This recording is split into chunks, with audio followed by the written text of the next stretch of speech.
The goal at any given race is, of course, to win, and CrowdStrike, AWS, and DXDT were fortunate to achieve championship-winning results in 2020. We're extremely proud to be partnering with Operation Motorsport through our racing initiatives. Their program seeks to place military veterans in various positions inside a real racing team. The experience aids in their retraining, recovery, and rehabilitation.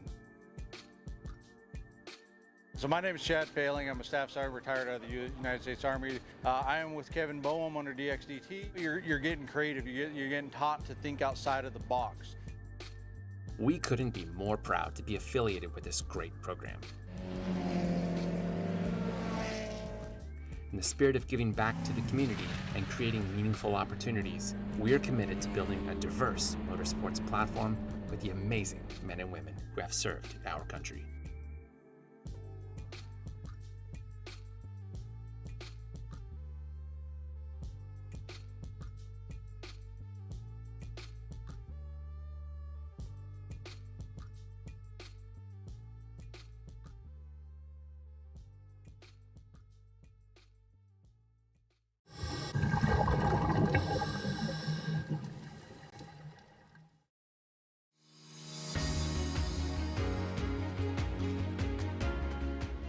My name's Nick Powers, and I'm the president and lead instructor of Warfighter Scuba. I'm a veteran of the United States Marine Corps from the years 2003 to 2007, with one combat deployment to Haditha, Iraq in 2006. Throughout my time overseas, I experienced a lot of situations that you wouldn't necessarily find yourself in the United States. IEDs, getting shot at, rocket attacks, mortar attacks, you name it, it happened. When I got out of the Marine Corps in 2007, I tried to adjust back to civilian life, and the whole time you're in, you just can't wait to get out. And when you get out, you start to realize, did you make the right decision? 9 times out of 10, most of the guys that get out, they immediately plummet into a depression cycle because you don't have that structure anymore that the military provides you. And this hit me super hard.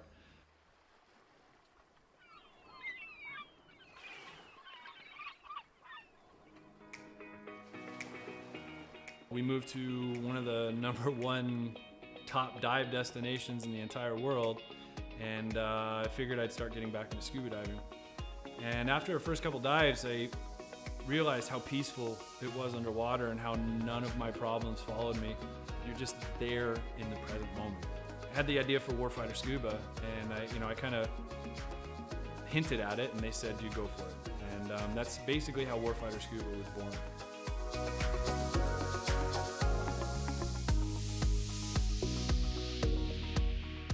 So Warfighter Scuba is a nonprofit. We're a 501c3 nonprofit with the IRS. We bring combat wounded veterans down to the Caribbean to teach them scuba diving to treat their wounds. Whether their wounds are physical or mental, such as PTSD, scuba diving is a extremely therapeutic activity for mental stressors and for physical ailments. Mentally, as soon as you go underwater, your body just reacts. It's not normal. You're not meant to breathe underwater. Automatically puts you into the present moment.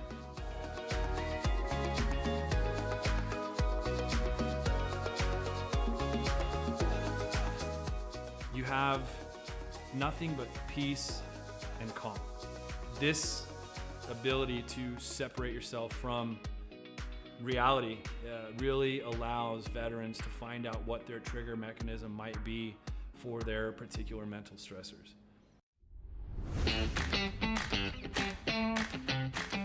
So every veteran who comes through our programs gets a 100% funded trip. Each veteran also receives a round-trip ticket from their home of record. That ticket will bring them straight into Roatan, and their entire week stay, their hotel, their meals, their snacks, everything's paid for. And so that veteran can get an entire week away from reality and completely separate from any kind of problems they might be facing at home. So each veteran receives very private and intimate training sessions when they come down to Roatan. We first start in the pool, we do some confined water skills, we'll then switch out to the open water dives. From that point on, it's not even training anymore, it's just fun. It's learning on a level that I don't think most people have experienced before. We do all the certifications for them that we can in a week at their pace, you know, from open water to full face mask to nitrox. Every trip that we have, whether it's one veteran or 4 veterans at a time, we just have a blast. You know, there's no bad karma.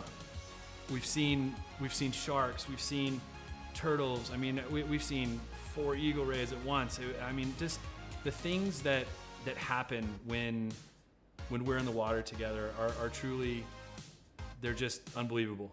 The dedication that these vets have now to scuba diving and to wanting to come back and to help other veterans experience what they've experienced, it hits me in the heart more than most things have ever hit me in my heart. It's truly an honor to take, you know, these heroes into the water. It's really cool to see the transformation that happens to them, you know, from being, oh my gosh, you know, I don't know if I'm gonna be able to do this. You know, I've gone snorkeling a few times, or, you know, I'm not that good of a swimmer. And the funny thing about scuba is none of that matters. You know, you're completely weightless in the water. You could come down and have 0 experience in the water and be one of the better scuba divers out there.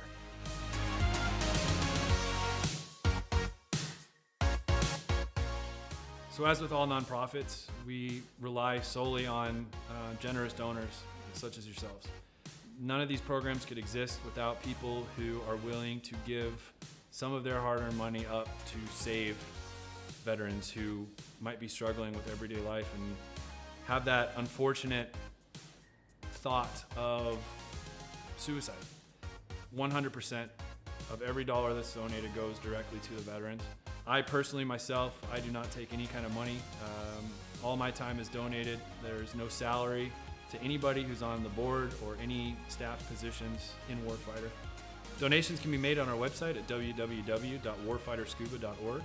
And remember, every donation is 100% tax deductible.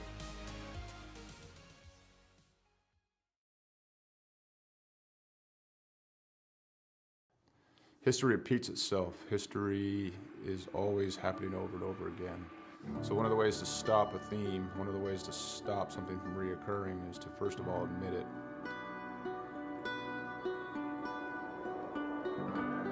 It didn't take long for us to quickly realize that there was power behind Mission 22, power behind its brand, power behind its message, and power behind its people that represented it.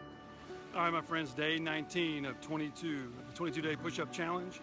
Day 19 means 418 men and women have possibly committed suicide in the last 19 days. I went and looked up my ship, the USS Rushmore. More people who have killed themselves by now than ever served on our ship at one time in just 19 days. 19, 20, 21.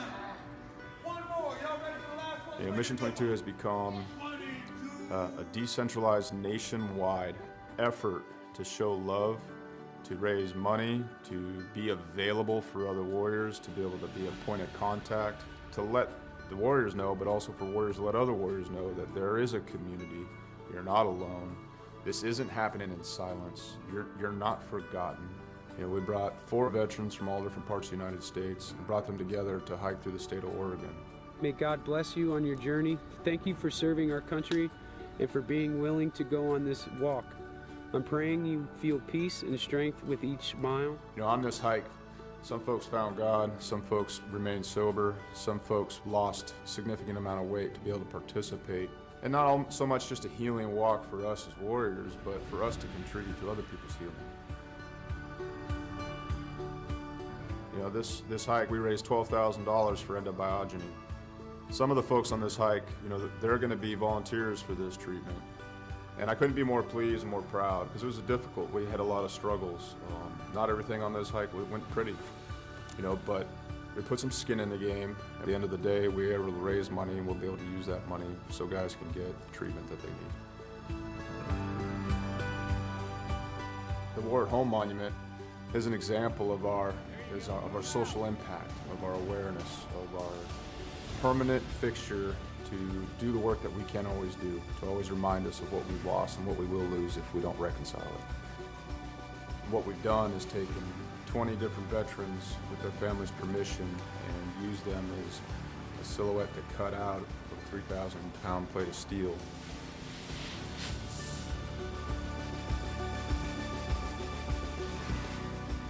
These warriors are placed in a V, and this is to show the size of the problem. This is to show the empty space they leave behind. And it's also to be a constant reminder of what happens when we don't listen to the stories of the warriors that fought in our name.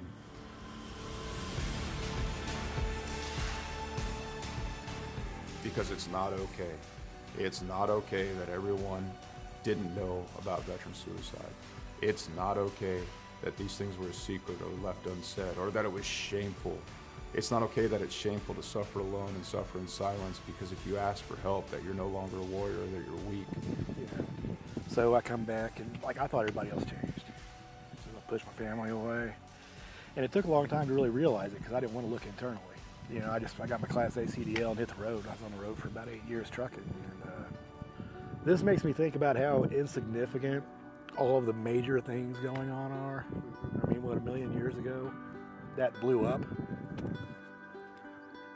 And, over time became this.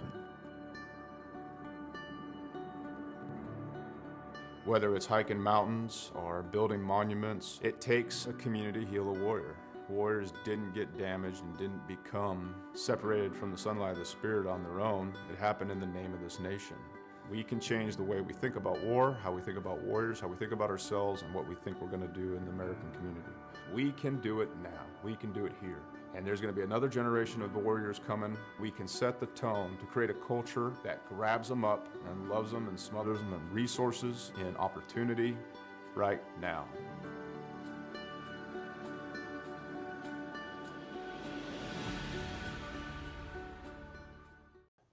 History repeats. Welcome back, ladies and gentlemen. It is Friday night. Believe it or not, we have reached the end of the regular season. After tonight's race, we'll have the field set for the 24-car $1,000 Dash for Cash coming up next week. We'll have the list of the drivers. We'll have what track we're going to race at. We usually don't release that until probably midweek, so no one has an unfair advantage over the others. But yeah, welcome to week 13. Greatly appreciate everyone tuning in with us for 13 weeks. Not sure if and when we're coming back, but the regular season most likely again will be during the real race season, off season, October through February-ish. So while we wait, the national anthem will come out here shortly. We'll let you enjoy the cars on the track. We do have a guest in the booth tonight. We'll get to that during qualifying. So welcome to Friday Night Lights, and we'll get underway here shortly.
Welcome back, ladies and gentlemen. Qualifying is getting underway in the booth tonight with us out of Indiana, Rapid Racing TV's own Kyle Kessler.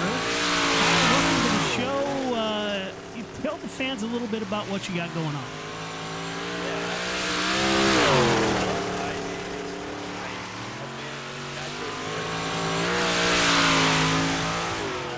For about 7 or 8 years now. As far as the driving side, I recently got into wanting to announce.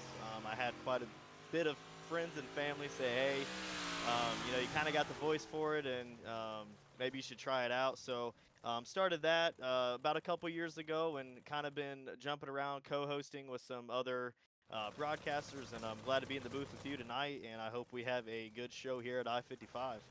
Yeah, man. Top of the board, Anthony Vitale Jr. with a 1260. Kurt Schatzer by teammate P2, 1273.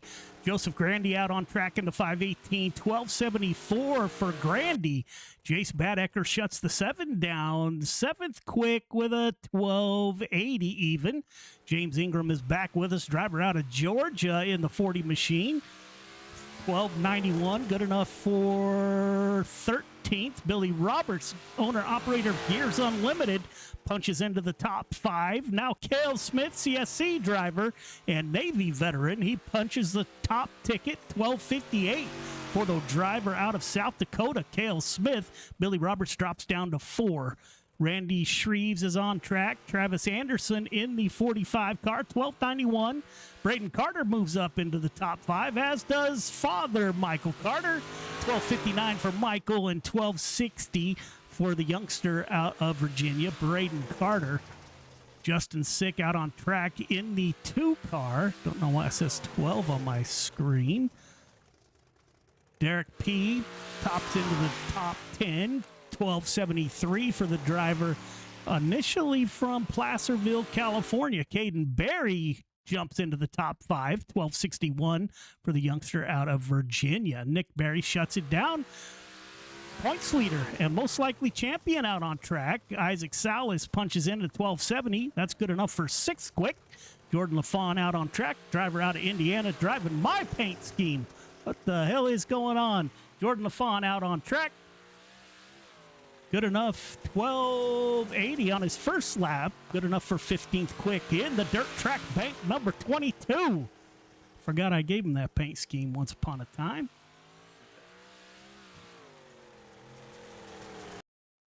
And that will do it, ladies and gentlemen. Cale Smith, top of the board into CSC number 115 with a 1258.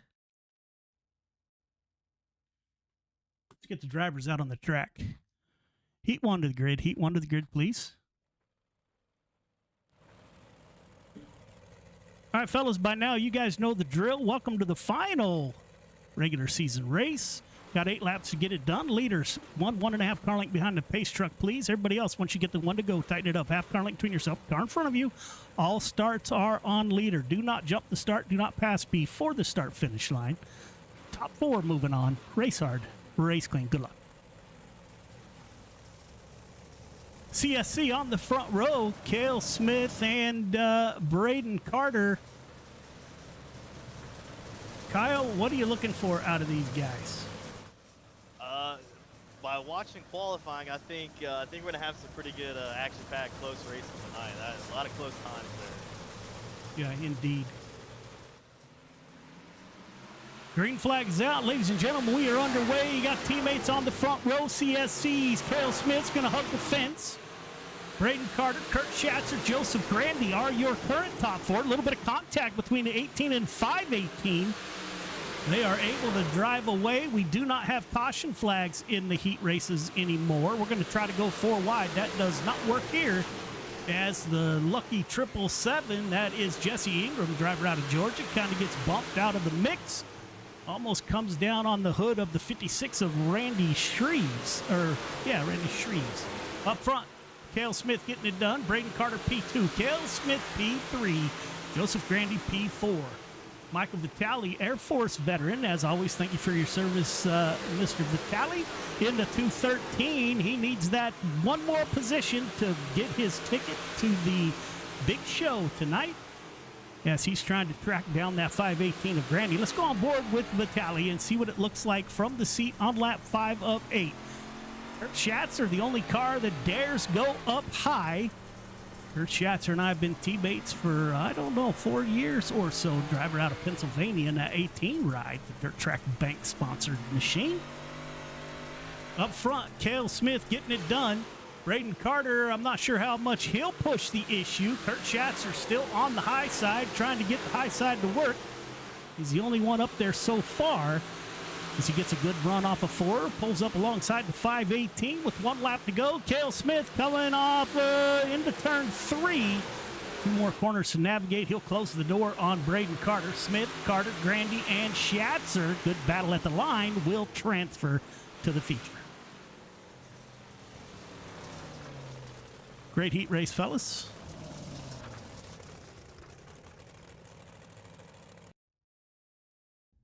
Heat 2 to the grid. Heat 2 to the grid, please.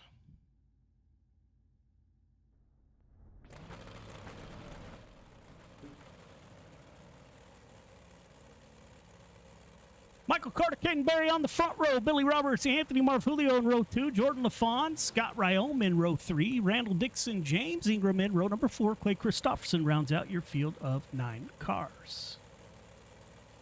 All right, fellas, you know the drill. You got 8 laps to get it done. Top 4 moving on. Do not jump the start. Do not pass before the start-finish line. Restart on leader. Good luck. CSC filled the front row, Kyle, in the last race. We also got CSC on the pole tonight, and I believe that is your points leader. I'll bring up the points here. Michael Carter is 4th in point. Outside pole, that's the youngster out of New Hampshire, Caden Berry. He is currently 2nd in points. So, Kyle, what have you seen so far from these guys? You could throw a blanket over the top 3. You could throw a blanket around the transfer spots. I mean, it's just sitting in the booth here. I'm already getting ready for the feature, man. This is going to be a good one here tonight. Speaking of the feature, Jordan LaFawn in the final transfer position.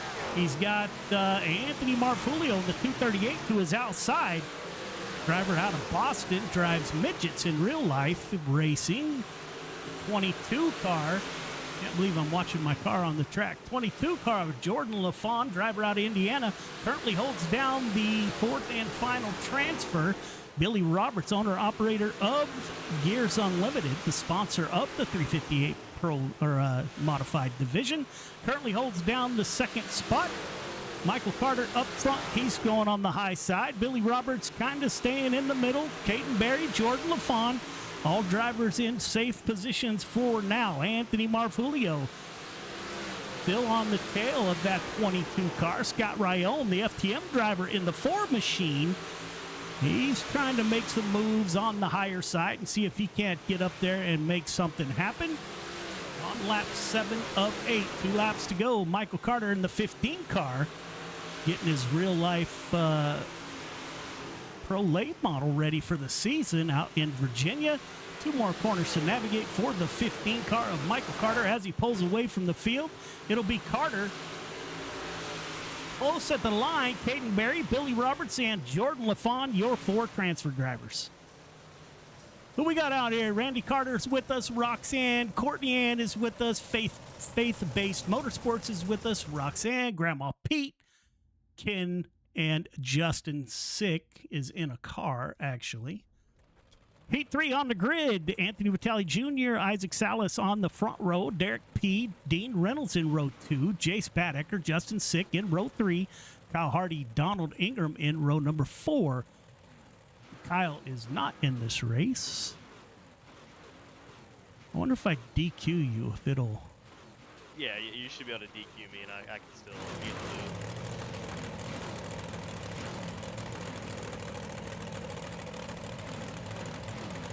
Let's see what happens.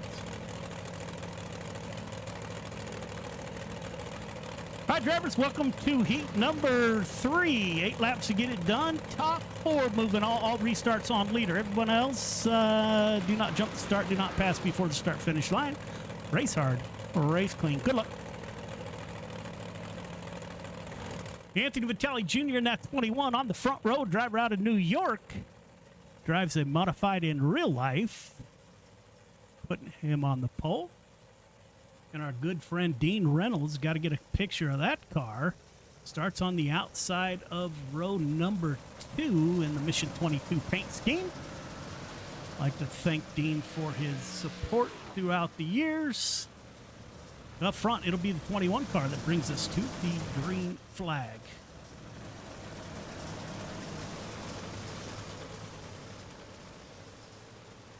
Pace truck is off, and we are underway. 8 laps. Top 4 moving on. Points leader Isaac Salas in the 5 car. The driver out of North Dakota on the outside. Derek P. trying to tuck in underneath. Dean Reynolds is going to get in the tire tracks of that 5 car. That's a pretty good car to follow around if you're going to follow one. Isaac Salas currently has 7 wins on the season. Going for number 8. Little bit of contact there on the outside with Anthony Vitale Jr. We got a battle for 4th. Derek P. and Kyle Hardy in the 990. Kyle Hardy's fresh off of his late model race down in Florida here recently in that 990 ride.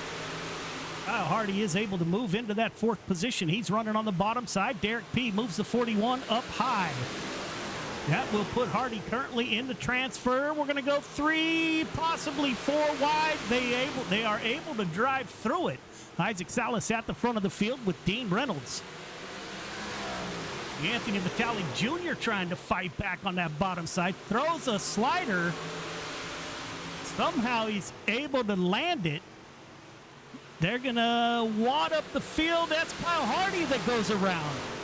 Got to put Derek P. in the final transfer on lap 7 of 8.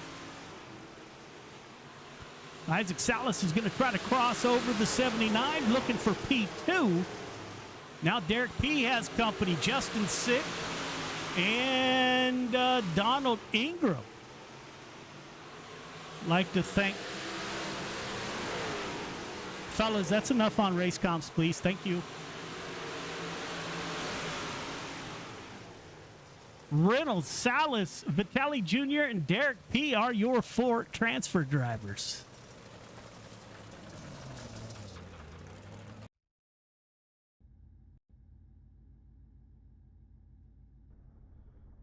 Concy to the grid.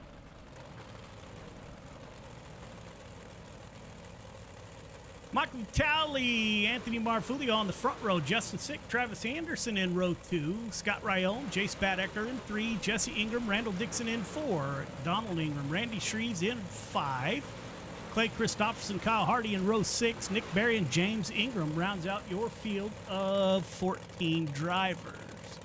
Not sure how many move on, looks like 12. So we will be sending a couple cars home.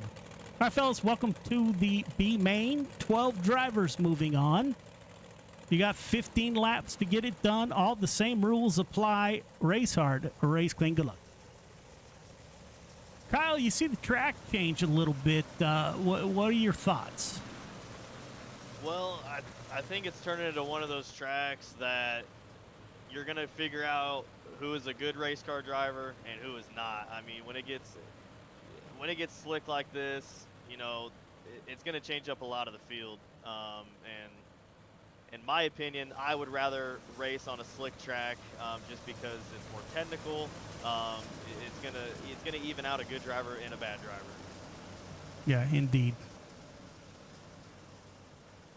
We'll see what happens, and these are all fixed setups, so sometimes doesn't create the best of races, but we seem to make it work around here.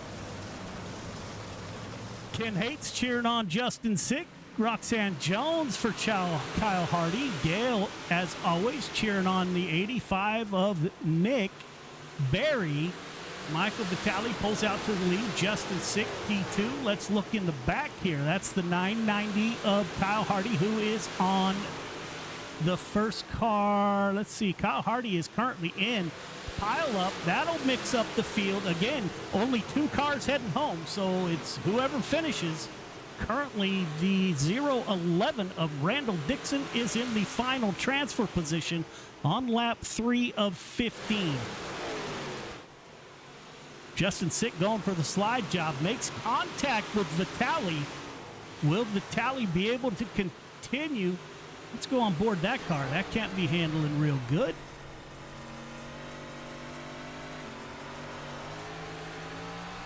Michael Vitali trying to muscle it out.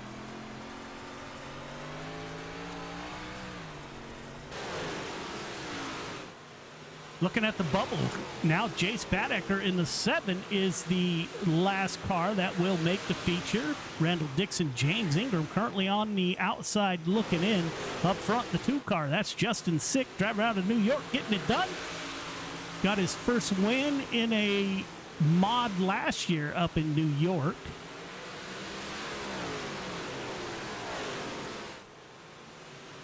Justin Sick, Anderson, Vitali, Ryan, Ingram, your top 5. Followed by Marfulio, Christopherson, Donald Ingram, Randy Shreves, and Kyle Hardy. That is your top 10. Nick Berry in the 85 car digging on the bottom, trying to bust into the top 10.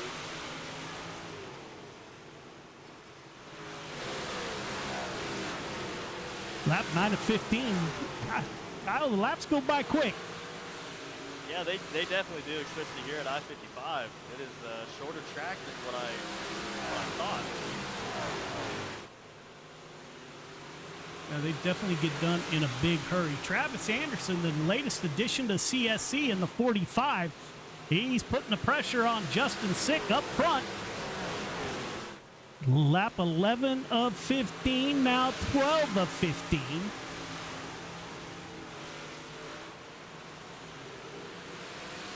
Don't forget, coming up next week, we got our $1,000 Dash for Cash, 24 of the best, the highest points drivers from Friday Night Lights. We'll be battling it out.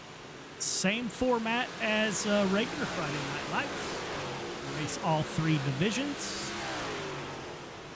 Everyone who qualifies will receive a payout. Up front, Justin Sick getting it done. Coming to the white flag, the 2 car. Coming off a 4, looking for the doctor's coat. There it is, Justin Sick. Travis Anderson at the front of the field.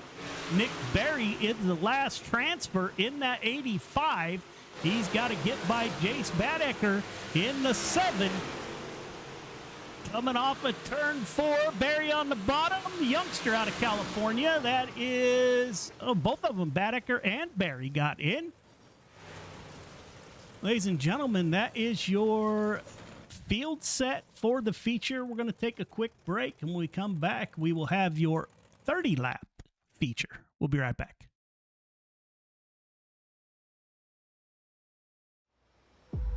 Birds flying high, you know how I feel.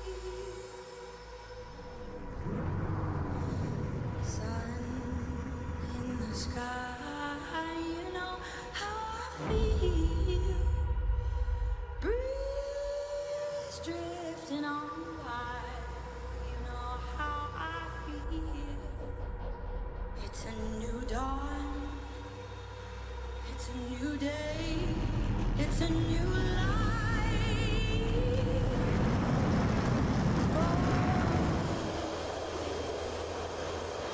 And I'm feeling good.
ladies and gentlemen, just wrapping up the warm-up session. Track looks pretty war. Should be some interesting racing here coming up. Getting ready for the 30-lap feature. Brought to you by Gears Unlimited.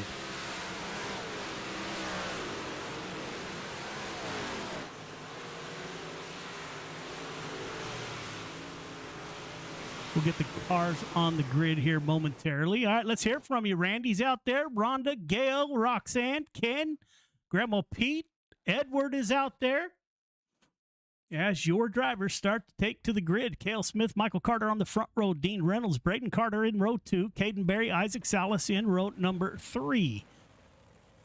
Kurt Schatzer, Billy Roberts in row number 4, Anthony Vitale Jr., Joseph Grandy in row number 5, Jordan LaFawn, Derek P. in row number 6. Justin Sick, Travis Anderson in 7, Michael Vitale, Scott Ryome in 8, Jesse Ingram, Clay Christopherson in 9, Donald Ingram, Anthony Marfulio in 10, Randy Shreves, Kyle Hardy in row 11, Jace Baddecker and Nick Berry round out your full field of 24 drivers. All right, Kyle, you got the call, my friend. It's all yours. All righty, I appreciate it, Joe. We have got them stacked and packed here at I-55 as these guys are going to go 2 to green this time. All right, fellas, let's put on a show. Last regular season race, 30 laps to get it done. Let's do your fans proud. Race hard, race clean. Good luck. On his outside, that also had a really good run in the heat race. I believe that'll be the number 15 of Michael Carter. That'll be probably the battle up front here. As we, I believe, now are 1 to green. These guys are going to fire off out of 4. Let's give it up. Feature time, 30 lapper here. That pace truck will pull off, and the field will now fire on Cale Smith as he will take you down the front stretch. Green flag racing as he will now take the bottom. And let's see if he will stick that number 12 there. Let me get you guys the name. I don't have as good a setup there as Joe. We are now 3 wide, 4 wide all around the racetrack. Cale Smith still up front. 2 laps in the books on his eyes inside the number 15 of Michael Carter. They will go now up to the top of the racetrack, fire down the backstretch. Now 79 with a good run there on the inside. As he found something down there, we are going to see. That is the 79 of Dean Reynolds looking to make a move there on the bottom side. We will go and hand it off to Joe. CSC at the front of the field. That's the 115 of Cale Smith. Michael Carter, now Dean Reynolds. The old man jumps to the top of the board. Caden Berry, as Caden Berry does, rolling the bottom in the 12 car like no one else does it so far this year. We got a follower behind him. That's Braden Carter in the 05. He's going to roll the bottom also. We're 3 wide up front. Dean Reynolds in that 79 machine, the FTM driver. Cale Smith with a mirror full of his teammate, Michael Carter, in the 15. Jordan LaFawn currently running P6 in that 22. Joseph Grandy back there in the 518 is P7. Anthony Vitale Jr., Kurt Schatzer, Billy Roberts in the 99 rounds out your top 10. So far, the biggest mover is the 22 car of Jordan LaFawn as the caution comes out. Let's take a look.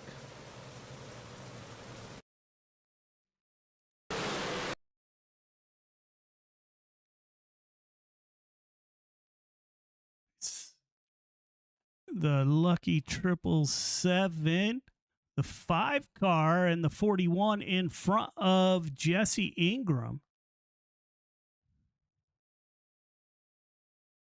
There's some contact right there. That'll push, I don't know who that is, Anderson?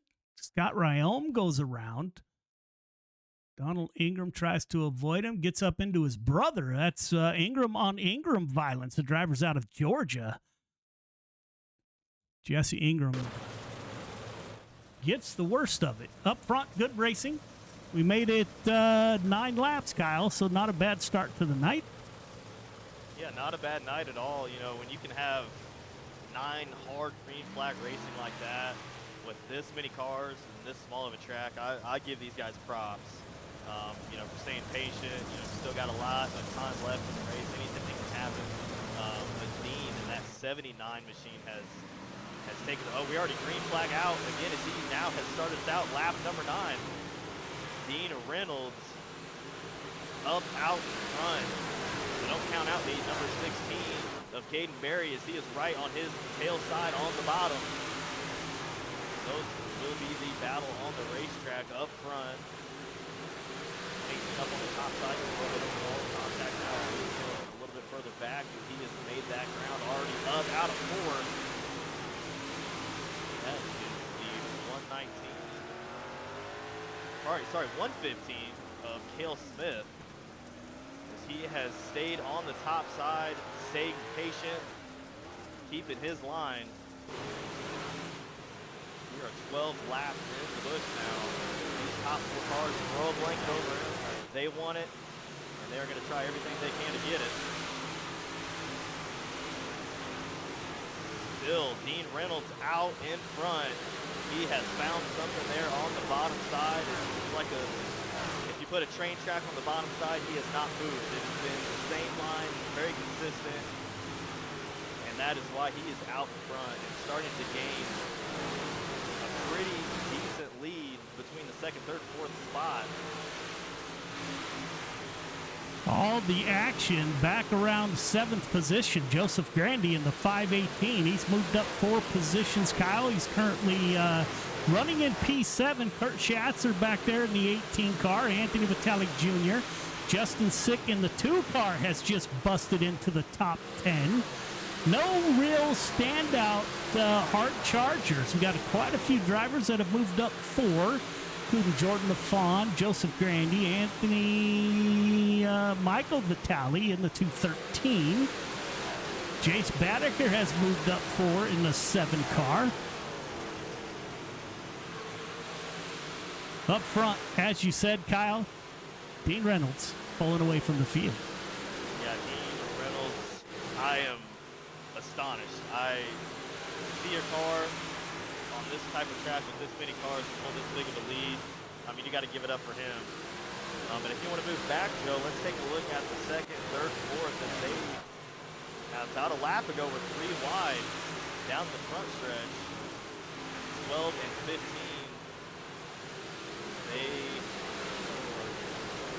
Michael Carter. 12 starts to move up the racetrack a little bit there. That is Caden Berry. Made a little bit of a mistake, now going to cost him a teeny bit of momentum to allow Michael Carter up behind him now on the inside. We are lap 22, almost home, Joe, almost home.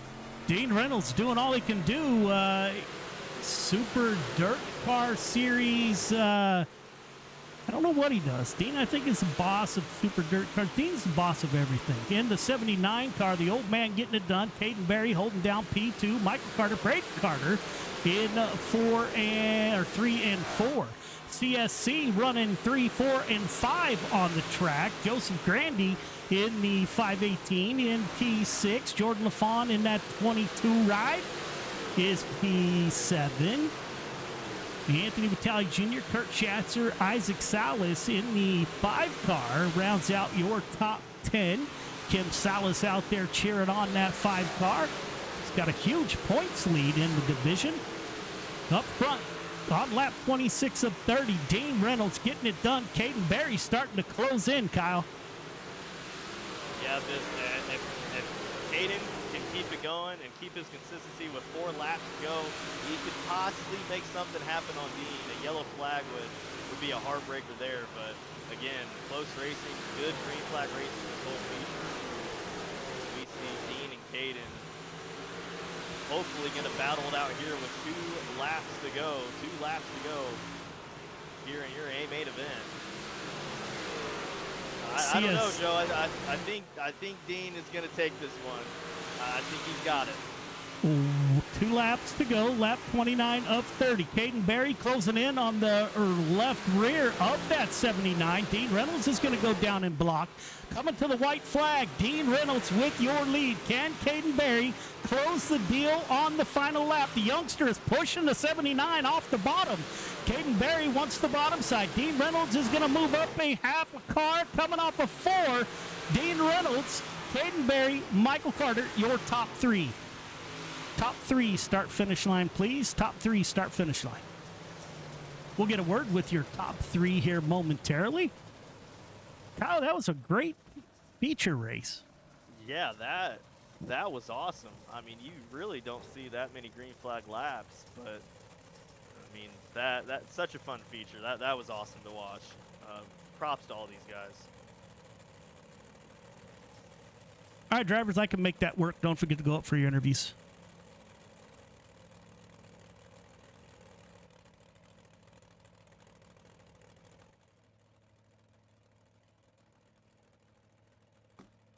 Sorry about that, ladies and gentlemen. Let me get the replay set up for you here before we go to interviews. Who do we got? We got Michael Carter. Michael Carter in that 15 car. He started on the outside of pole. He brings it back home a couple spots shy of victory. Nonetheless, parks it in a podium position. Michael, this is Joe. You got me? Yeah, I got you, Joe. Man, good run. A good feature to end the regular season. How was it from the seat? Looked a little bit rough, but not as bad as usual. It's definitely better than weeks from in the past we had going on here. But I don't know. We just kind of we got trapped on that top there, and Dean and Caden got the run on the bottom. And once we got trapped up there, we couldn't do nothing. And I kept telling Kale it was going to go away, but it just the top didn't last long enough to do what we need to do. But congrats to Dean. Good racing with him as always. Glad to see he got one. And yeah, man, I'm happy with the podium. It's been pretty rough for me in these mods the past few weeks, so I'll take it. Yeah, man, got to give props to the senior citizen pulling that one out. Warms my heart knowing that maybe I'm not too old to get out there and run. How's the real car going? Are we ready? Supposed to be getting lettered this week, both of them, and yeah, just got a couple little odds and ends to do, and yeah, we're ready to hit the track. Right on, man. I expect pictures. Oh, there'll be plenty of them here. It's supposed to be lettered one day this week. We're waiting for warmer weather, so hopefully it'll be around Wednesday, Thursday. I'll have the pictures out. Right on. Who you want to thank on that ride for another podium finish? Gotta thank you always here at Dirt Track Bank Fire. You know, Ace Joe, you do a great job. Everybody's a part of this. I really appreciate it. Gotta thank my dad, Randy Carter Painting, CSC Motorsports, Cale Smith, Kyle Hardy, Braden Carter, Travis Anderson, Big John. Gotta thank Midwest Forklifts, Cale's brother Landon. He's actually part of our real car this year, both of them. So appreciate him coming on board. Him and Cale. Twisted Designs, Kyle Hardy Racing. Hey Mom. Hey all of Cale's family that's watching. Hey Pop. Appreciate y'all watching us, tuning in. All right, man. We'll see you in Pro Late Models. Absolutely. Thank you, Joe. Yes, sir.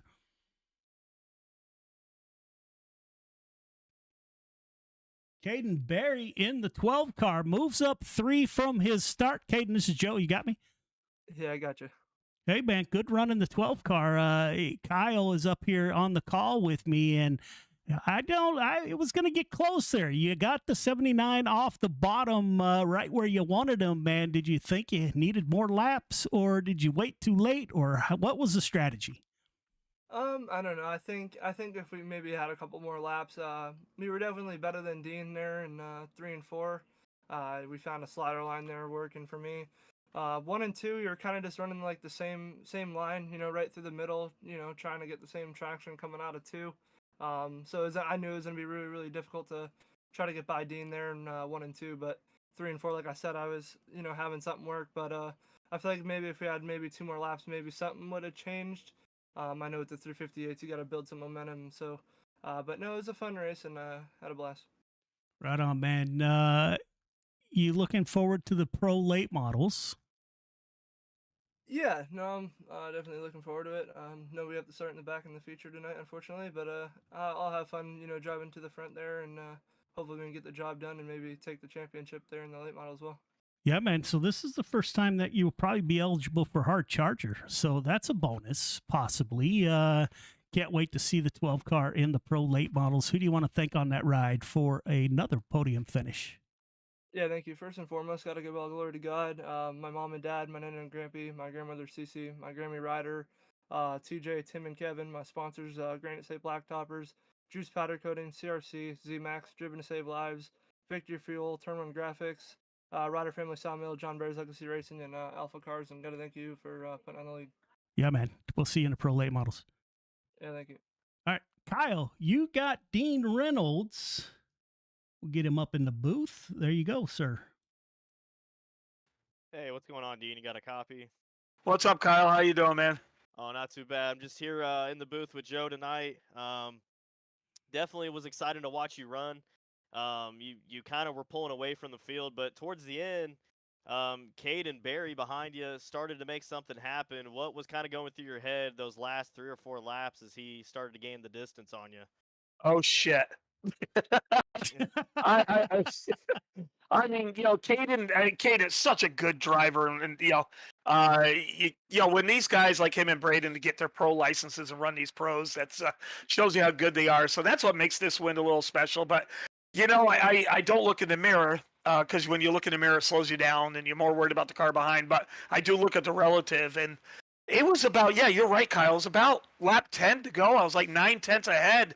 And I said to the guys, in Discord, guys, I'm running the middle and I'm gapping them.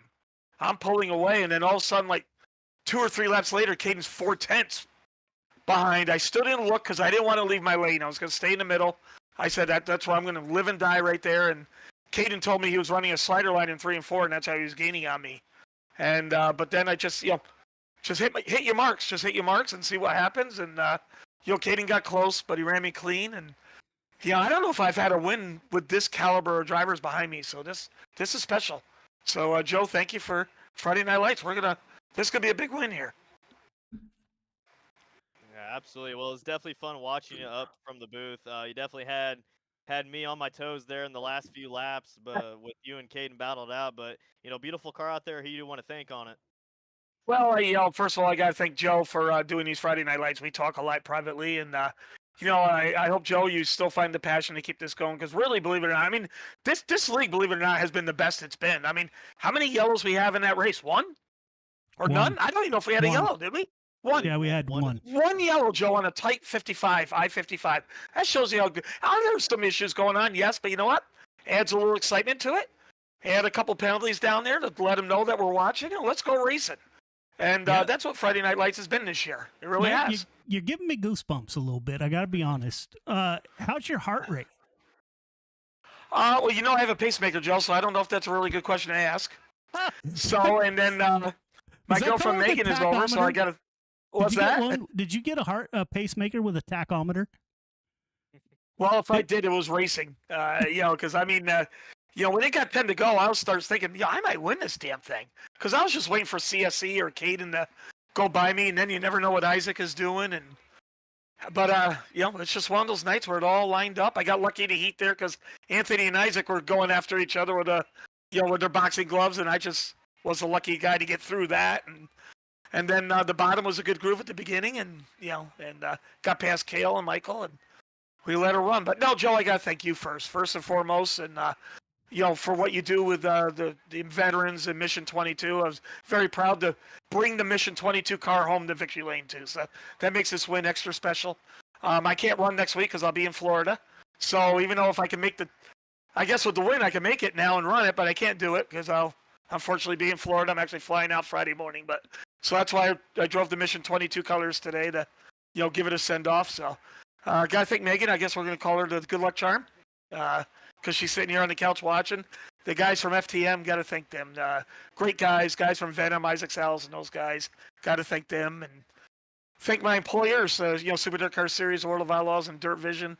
We got a running joke going around, Joe, that we thank other people's wives and stuff now and stuff. So we're going to thank Sherry Anthony Morano's wife. Indeed. We're going to thank Kelsey, Isaac's Alex's girlfriend. So, we're all having a little fun. But you know what? That's what makes this a really cool deal. We're all having fun with each other. Yeah, man. I would almost say, gosh, man, it sucks that you're going to miss next week, but I know where you work. So I had no sympathy from me.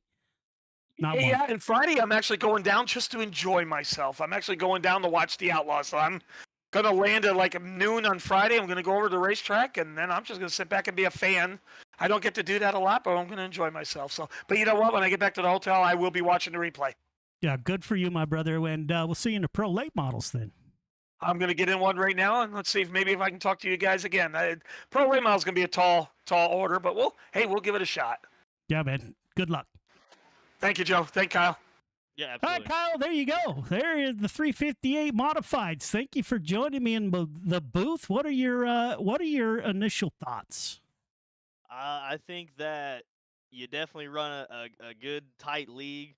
I've seen a lot of league racing, a lot of good, a lot of bad. I think that for first impressions up here in the booth, I'm very excited, very thankful to be in the booth to watch such a wonderful race. Hopefully you guys can bear with me as I'm learning a lot of these guys' names and personalities, but I plan on sticking around here as Joe, you really got a good group of guys here. Awesome, man. I think so also, and thank you for that. This is all due to the drivers that we got in the field, so that's greatly appreciated. Second to that is the fans out there. Michael Carter, Edward is messaging in, Gail, Justin, Randy Shreves. Thank you all for tuning in. We're going to take a quick break, ladies and gentlemen. As you know, when we come back, we will have your pro late models on the track. So stick with us, and we will be right back.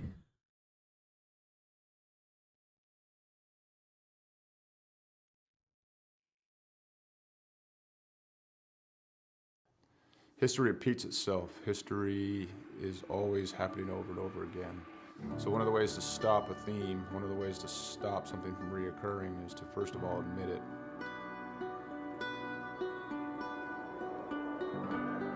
It didn't take long for us to quickly realize that there was power behind Mission 22, power behind its brand, power behind its message, and power behind its people that represented it.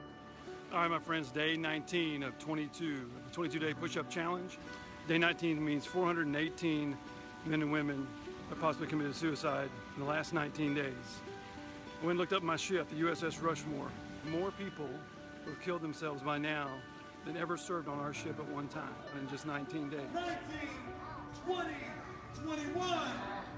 One more. Y'all ready for the last one? Mission 22 has become a decentralized nationwide effort to show love, to raise money, to be available for other warriors, to be able to be a point of contact, to let the warriors know, but also for warriors to let other warriors know that there is a community. You're not alone. This isn't happening in silence.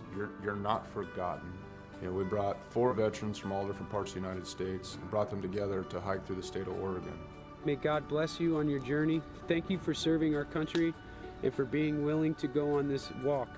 I'm praying you feel peace and strength with each mile. On this hike, some folks found God, some folks remained sober, some folks lost a significant amount of weight to be able to participate. And not so much just a healing walk for us as warriors, but for us to contribute to other people's healing. This hike, we raised $12,000 for endobiogeny. Some of the folks on this hike, they're going to be volunteers for this treatment. And I couldn't be more pleased and more proud because it was difficult. We had a lot of struggles. Not everything on this hike went pretty, but we put some skin in the game. At the end of the day, we were able to raise money and we'll be able to use that money so guys can get treatment that they need.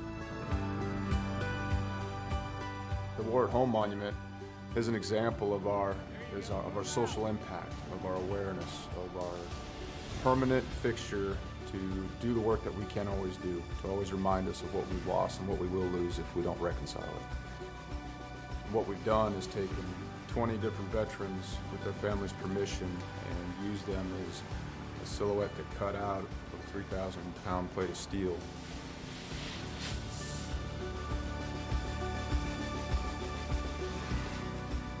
These Warriors are placed in a V, and this is to show the size of the problem. This is to show the empty space they leave behind. And it's also to be a constant reminder of what happens when we don't listen to the stories of the warriors that fought in our name.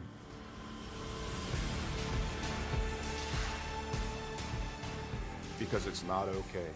It's not okay that everyone didn't know about veteran suicide. It's not okay that these things were a secret or left unsaid, or that it was shameful. It's not okay that it's shameful to suffer alone and suffer in silence, because if you ask for help, that you're no longer a warrior, that you're weak. Yeah. So I come back and like I thought everybody else changed. So I pushed my family away.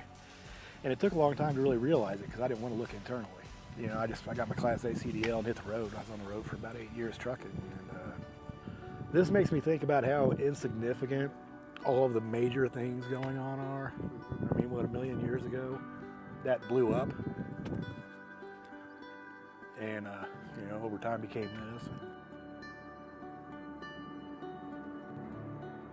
Whether it's hiking mountains or building monuments, it takes a community to heal a warrior. Warriors didn't get damaged and didn't become separated from the sunlight of the spirit on their own. It happened in the name of this nation. We can change the way we think about war, how we think about warriors, how we think about ourselves, and what we think we're going to do in the American community. We can do it now. We can do it here.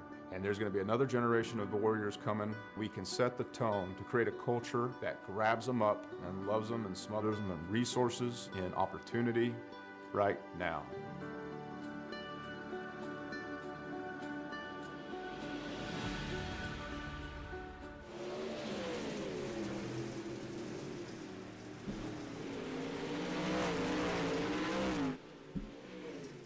Welcome back, All right, ladies and guys. gentlemen. Go ahead, Kyle. No, my bad. Go ahead, Joe. Go ahead. Welcome back, ladies and gentlemen. Pro late model still out on track for practice. We're going to advance to qualifying. Kyle, show us yours, sir. All right, appreciate it, Joe. As we are here out in the pro late models back at old I-55. Really good race before this with 358s. Hopefully these guys can copy that and put on another good show for you fans. As we are going to get moving into qualifying now. Joe, we are going to take a look at a couple of our points leaders. Top three right now, we have Caden Berry. Behind him, Michael Carter and Braden Carter. But I'm just going to kind of pick out some cars that I see pulling out. Looks like the 99 of Billy Roberts. Let's take a look at his lap number 1 for his qualifying. As he is electing to pick that bottom of the mid line. He's going to try to make that 99 machine work there on the bottom out of 4. As he will throw down a 12.5. Not a bad lap time there. Let's take a look at another car here that is out onto the track. That is going to be Randall Dixon of the 011, Joe. He is going to throw down a 12.733 for his second lap. And that'll put him on the bottom of the totem pole there in qualifying at the moment, though, but plenty of other cars out here. Let's see if we can maybe find a top 5 or so in our points that's going out there at the moment. As we are going through here, let's take a look at the we'll take a look at the 238, Joe, of Anthony out in that bright pink and blue pro late model here. As he gets a little squirrely there out of 4, he is going to be making that slider line up into 1 and 2. His first lap was a 12.677. Puts him mid-pack of the field at the moment, as he will try to hopefully gain a little bit more speed there into his last lap, but that's going to be a negative, so he will have a 12.677. Let's go ahead and take the leaderboard, Joe, as we have Cale Smith out on top again for qualifying. He ran a 12.397.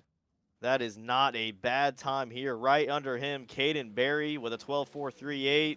Kyle Hardy running that. Oh, it bumped him down to 5th. So we got Braden E. Carter. Took the quick time here tonight at a 12.350. That is your new quick time.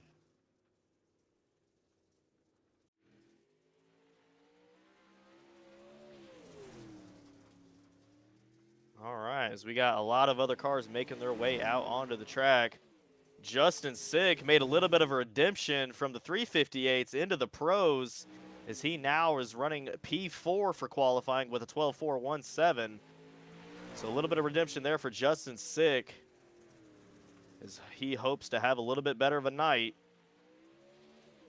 And Joe will take a look at the number 144. As he ran a 12.463, which puts him in the 6th position there. As we are going to be finished up qualifying here, we'll move into our heats. Our heats tonight are going to be 8 laps. Top 4 will transfer to the feature. Then that'll move us into a 15-lap B main, and then out to a 30-lap feature tonight. It is going to be a good one here, folks, as we're going to have heat number 1 gridding up. And Joe, once you have the grid up, I'll go ahead and roll them through, run them through the grid for tonight's heat number 1. It should be there. All right, guys. Starting out, P number 1 on your inside pole, Braden E. Carter. We'll start P1 here in heat number 1. On the outside of him, Justin Sick. Behind them will be Kyle Hardy out in the 990 machine, starting 3rd. Jesse Ingram, 4th position in the 777. Then you have the 99 of Billy Roberts, 5th. Jake Roya, hopefully I'm saying that right, out there in the P6. And rounding out your final 2 spots here is Anthony in the 238 and Nick Berry in the 85 cars. They are now rolling out onto the field. And we will get these guys green flag racing very shortly. The track has seemed to take a little bit of rubber into turns 1 and into turns 3. As they will now go green flag. Braden Carter going to start you out here for heat number 1. 8 laps will be the distance. He is going to be, his left front fender is basically rubbing the inside of that wall. And that will be P1. Out behind him, Justin Sick out in that beautiful green, purple, and black number 2.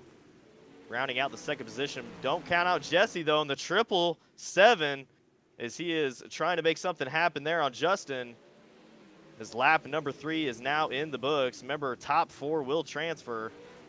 And that transfer spot is going to be taken by the 99 of Billy Roberts, as he has now made a little bit of a gap between Anthony and the 238. So that transfer spot is going to be hard to come back from.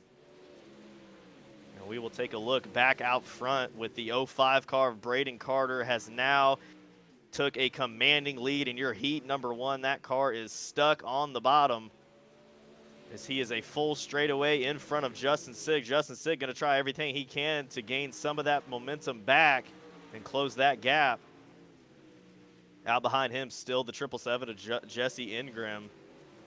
And Billy Roberts final in that final position, transfer spot, as we are kind of spreading out here for the last few laps of your heat number 1.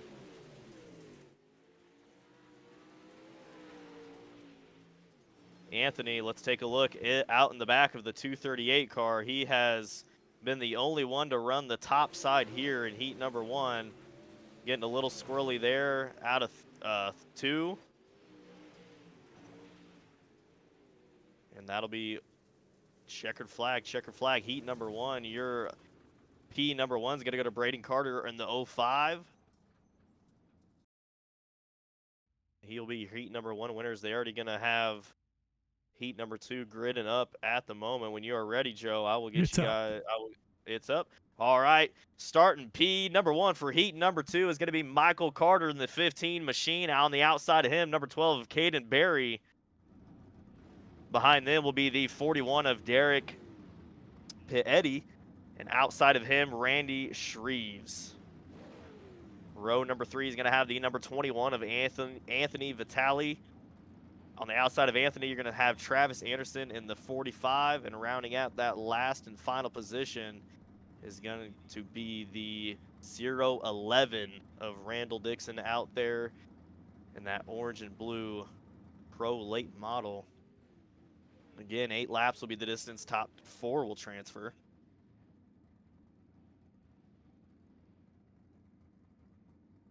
A little bit of a spread out heat race, as you saw in number 1. Not too many close calls there, but we're going to see if heat number 2 can put on maybe a little bit more of a battle as the track is starting to work in more and more. And they will now roll off. Caden Berry, in that 12 machine, he ran second in your 358s. It was a close race there he had. And now he is P2 in your heat number 2, but P1 in the point standings. So this is a green flag, as we will have the number 15 going to start us off here for lap number 1. Michael D. Carter out in front. He's going to be around the bottom side. Number 12 going to throw it in a little bit hard, and he will be in the P2 position. Out behind them is going to be the number 41 of Derek Pietty. He is elected to run the top side here, and he has found something up there, it looks like, but that might give the 21 of Anthony Vitale some momentum to pass him on the inside for lap number 4, halfway through your heat number 2. If you want to jump back up to the number 15 car of Michael Carter, he has found something there, and he is pulling from the field here. Number 12 and the number 41 going to be the new battle on the Speedway now, as they will fire down the backstretch. Going into 3 and 4 there on the top side. They will be inches away from each other there. Number 12 going to have a little bit of contact there with the wall. Going to slow him down a little bit. 41 still on his inside, trying to find something to pass. P number 4 is the 21. Oh, we got a car slow on the bottom. That'll be the number 40 of James Ingram. Some damage there to his Pro Late model, as he will now fall back to the rear. As we are a white flag, 1 to go. Michael D. Carter on the 15. Still in P number 1, but take a look at number 12. He's ripping the top side. Is he going to have enough to have it? Oh, contact. Big contact going into the checkered. Caden Berry with a massive run off of 4, but Michael Carter moved up on the top of the racetrack and blocked him off and took a really hard front bumper there from Caden.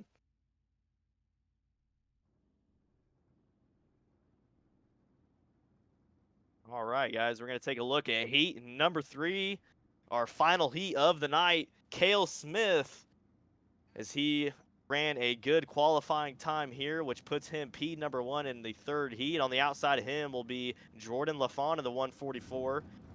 Rounding out that 3rd position will be the 518 of Joseph Grandy. On the outside of Joseph, you're going to have Dean Reynolds in the 79 machine. And then we will have the number 7 of Jace Badaker out rounding 5th. 6th position there will be Michael Vitale in the 213. And Donald Ingram in the number 10 car rounding up the final spot. This is the final heat. Again, top 4 will transfer. These guys are going to be going green.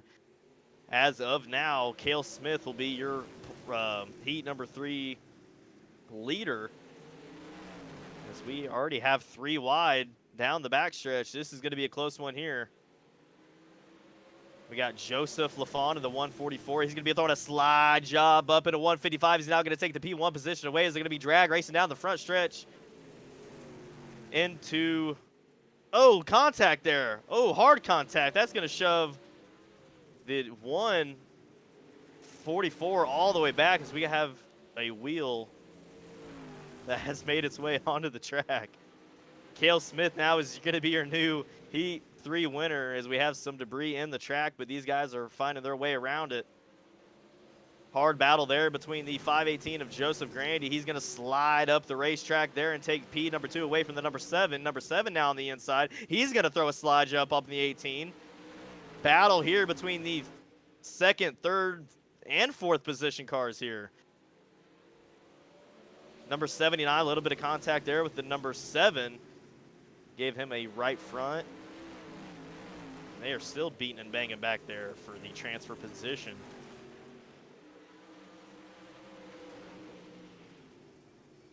Cale Smith has now made his way out in front of the field in the 115. 518 of Joseph Grandy, P2. Number 7 of Jace in P3 as he will now have a slide jump up into 18, but 18 was able to keep it going there. He's going to push him up the racetrack hard. Number 7 up into 18 hard. 518 rolling around.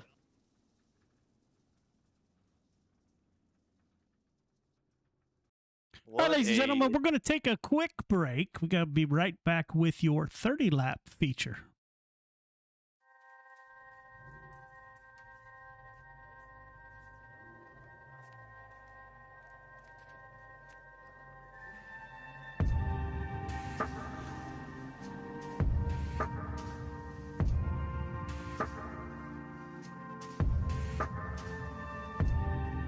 Our biggest thing is getting the word out, awareness of Mission 22, the struggle as it is to fight PTSD and suicide.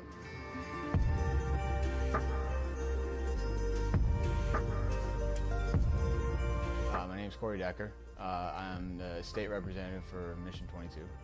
This year's been great. We got a bunch of great guys that have gotten together and decided to create this rally.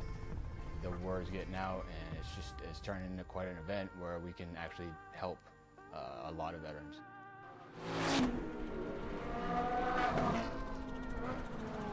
It's a great event, but you really have to go and see it for yourself, and it's really one of those things that's an experience. Just going that weekend, we've seen how it changes people.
Welcome back, ladies and gentlemen. Car's still out on the track, wrapping up warm-ups.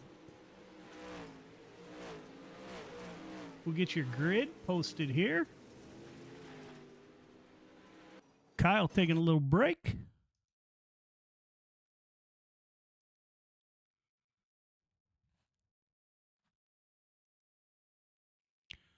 Braden Carter, Michael Carter on the front row. Cale Smith, Justin Sick in row 2. Caden Berry, Jace Badecker in row number 3. Jesse Ingram, Derek P. in row number 4. Dean Reynolds, Billy Roberts in row number 5. Anthony Vitale Jr., Joseph Grandy in row number 6. Anthony Marfulio, Randy Shreves in row number 7. Michael Vitale, Nick Berry in row number 8. Travis Anderson, Donald Ingram in row number 9. Jake Roya, Randall Dixon in 10. Jordan LaFawn and Kyle Hardy in 11. James Ingram will round out your field of 23 drivers.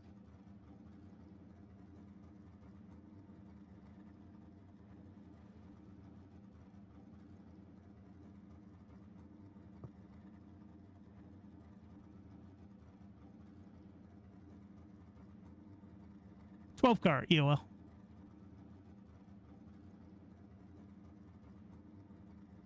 Kyle, you back with us? Yes, sir. Yes, sir. All yours. All right, I appreciate it. We are now stacked and packed for the 30-lap feature. A lot of cars here out on the track, so definitely excited to announce this guy. The track has definitely worked itself in. Could possibly be a good 2-lane track here tonight. We're going to get him out rolling. Your pole setter, the 05, Braden Carter, has had a really good run here tonight. He is hoping to make it last and stay in first and hopefully win this feature here tonight. But again, a big stack of cars here. They will now be rolling here on to the backstretch, going green this time by, I believe.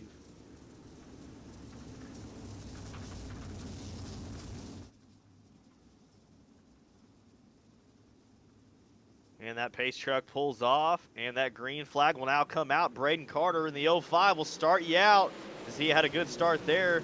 He is going to be electing to pick the top line down the backstretch up into 3 and 4. Behind him is it going to be the number 15 of Michael Carter. And P3, Cale Smith in the 115 machine. Those 3 guys are ripping the lip. 777 hoping to make something to work down there on the bottom, but losing a lot of momentum. He's going to have to make a change here. He's going to be losing a lot of spots. On the outside of him, Justin Sick looking to make a move there for P. Number 4, is he going to make a half? The 777 is going to get a little loose.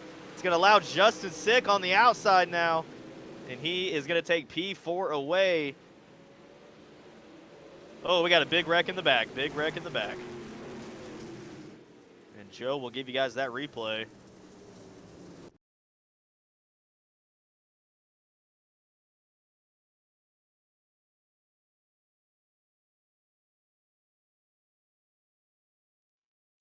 Maybe I will. There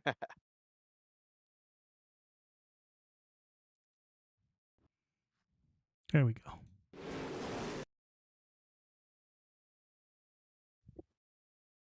Joseph Grandy in the 518 underneath the 99 car of Billy Roberts. Looks like he's in good shape there. Comes down. Billy Roberts just gets into the rear end of that 518, and around goes Grandy.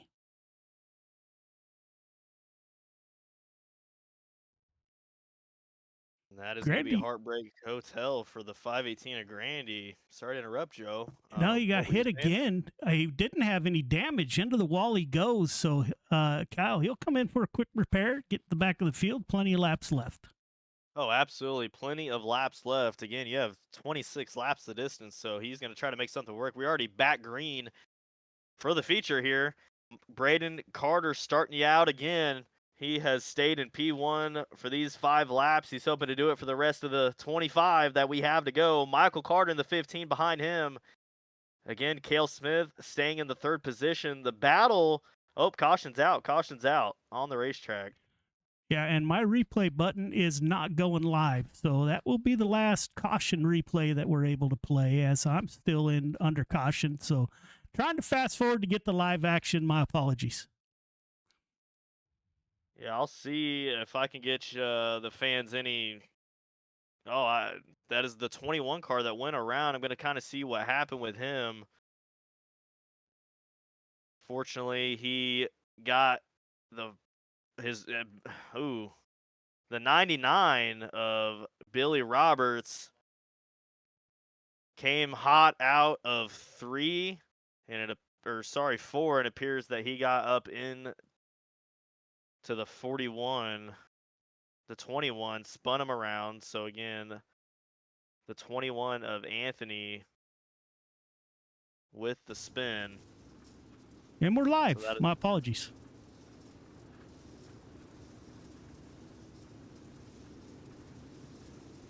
So I believe that's the second caution by the 99, Kyle, is it not?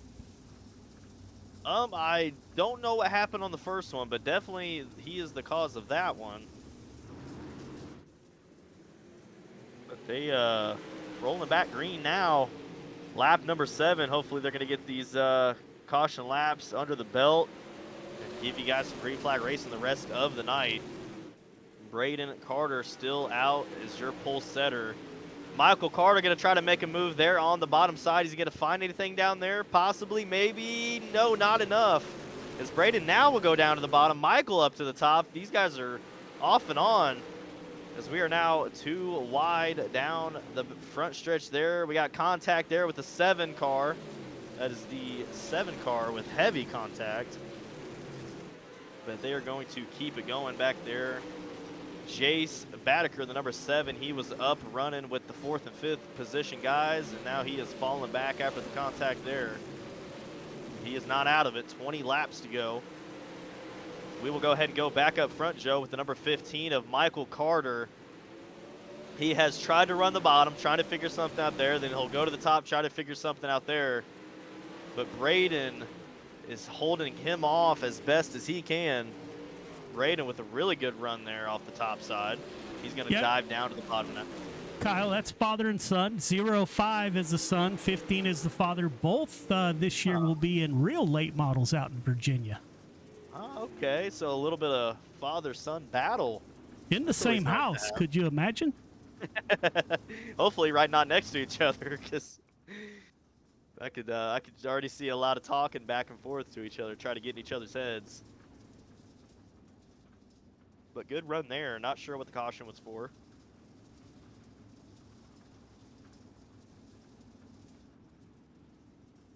Yeah, I apologize. SDK every once in a while gets a glitch to where you can watch replays, but it won't go back to live. I don't know. Is there a better race software out there, Kyle? What do you use for tracking? I've heard of SDK. I've kind of been bouncing the idea around some others, but if they're having that issue, I don't know. It happens, I don't know, every other week anyway. You can't go back to live after showing a replay. Huh. Definitely weird. So that'll show 3 cautions for the feature. Back to green. Braden and Michael, father and son duo, giving you guys a show out on the track in their pro late models. Michael up into the back of number 5. He's giving him a little bit of a hello, I'm here, I'm trying to race with you. As Michael now will be on the inside of Braden. Braden gonna hopefully get a good run. Yes, he will. As those two are the battle on the racetrack. They were making some momentum and a little bit of a gap in front of Justin, but Justin has seemed to find some. Another yellow has come out.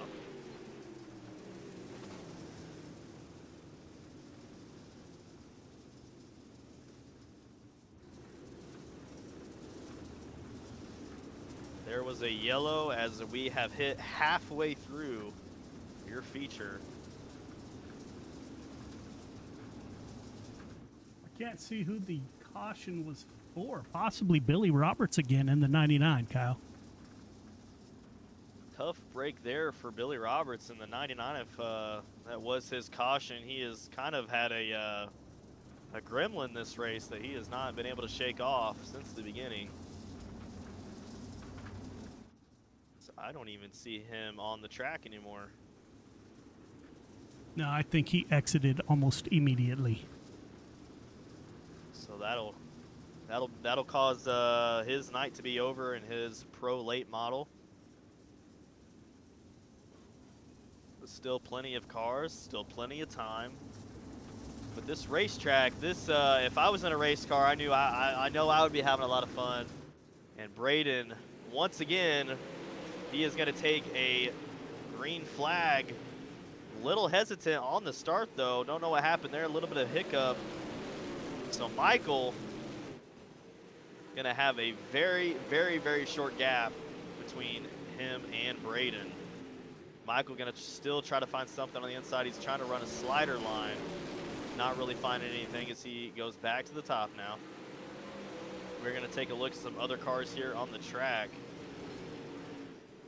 We will go up to... Let's go take a look at the number 2 of Justin Sick. Well, unfortunately, he was in a battle, but of course, when I go to him, he is now made it. We are three wide there. So between the 5th, 6th, and 7th position car, they are 3 wide. Kale is going to be on the outside. The 12 is going to be in the middle. And then you will have the 41 that was on the bottom, but they have now kind of single filed it out. But that'll be for your 4th, 5th, 6th, and 7th position there. Those guys will battle it out.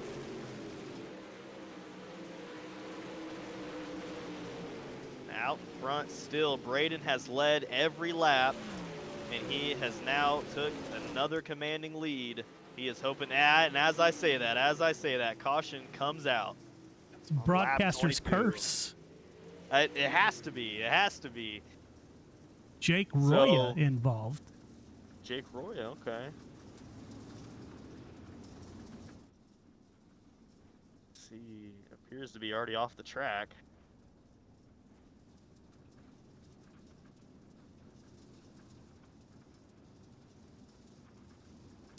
Kyle, if you look at that track, man, it's getting super slick out there. We're in lap 20. We'll go back green to lap 23 of 30.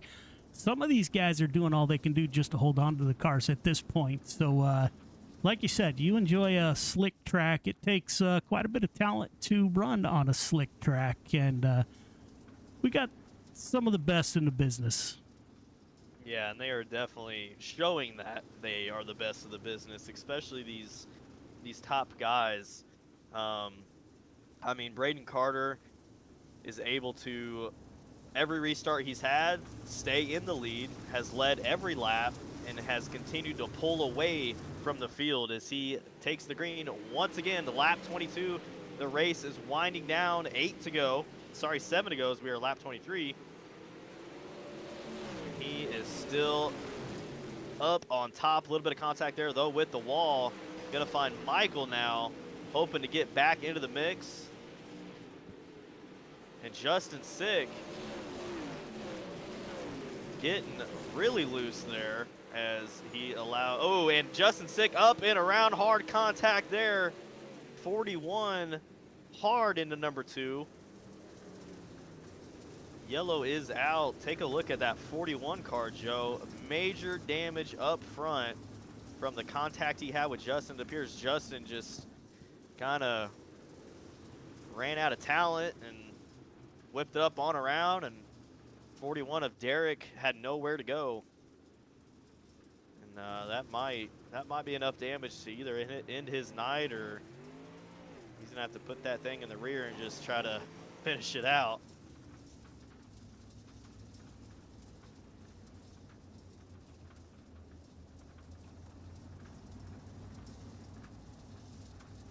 Keep an eye on that 144 car. He's currently your hard charger in this race. He is up 14 positions. That's Indiana driver Jordan LaFawn. All right, Jordan out in the 144. Like to see an Indiana guy out there making a name for himself. 14 positions. That is definitely a hard charger. So we'll try to keep an eye on him as he is in P7. After a lot of passes here tonight, we'll see if he can make 7 more passes for the win. Braden, again, 26 laps in the books, P number 1. Behind him, Michael Carter hanging on to the 2nd position. 777 of Jesse Ingram. That will be your top 3 cars on the track. We will have a 3-wide battle now down the back stretch. Caden Berry in the number 12 car. He has made his way back up into the mix. 777 holding on to the top side. Cale Smith in the 115 going to try to take the bottom side now. Is he going to make a run there on the 777? That is going to be a negative. 777 with a good run there off the top. So he will hold that position. We start to spread out here a little bit more with a white flag, 1 to go. We'll go ahead and go back up to the front. Braden Carter going into the checkered flag. What a run he had there tonight. Right behind him, Michael D. Carter, P2. The 777 to Jesse Ingram, P3. Cale Smith P4, Caden Berry P5. Tight battle there between those top 5 cars. Top 3 start finish line, please. Top 3 start finish line. And that'll end out your pro late model feature here as those top 3 cars are going to make their way to the front.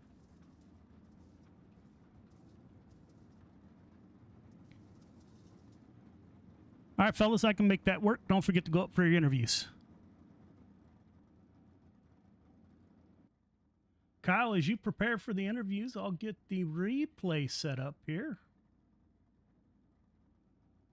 I'll drag them up for you.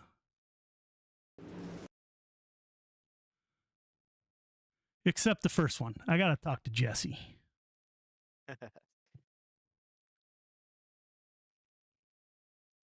Michael Carter's in the booth. There is Jesse. Jesse Ingram, the lucky 777, moves up 4 from his start. Jesse, this is Joe. You got me? Yes, sir. Man, that's how you get it done right there. You've been here year after year after year, which is greatly appreciated. Appreciate our private conversations also on Discord, man. Great run by the lucky 777, man. How was your night? It was crazy. It's been a while since I've been up here. Yeah, but you're here.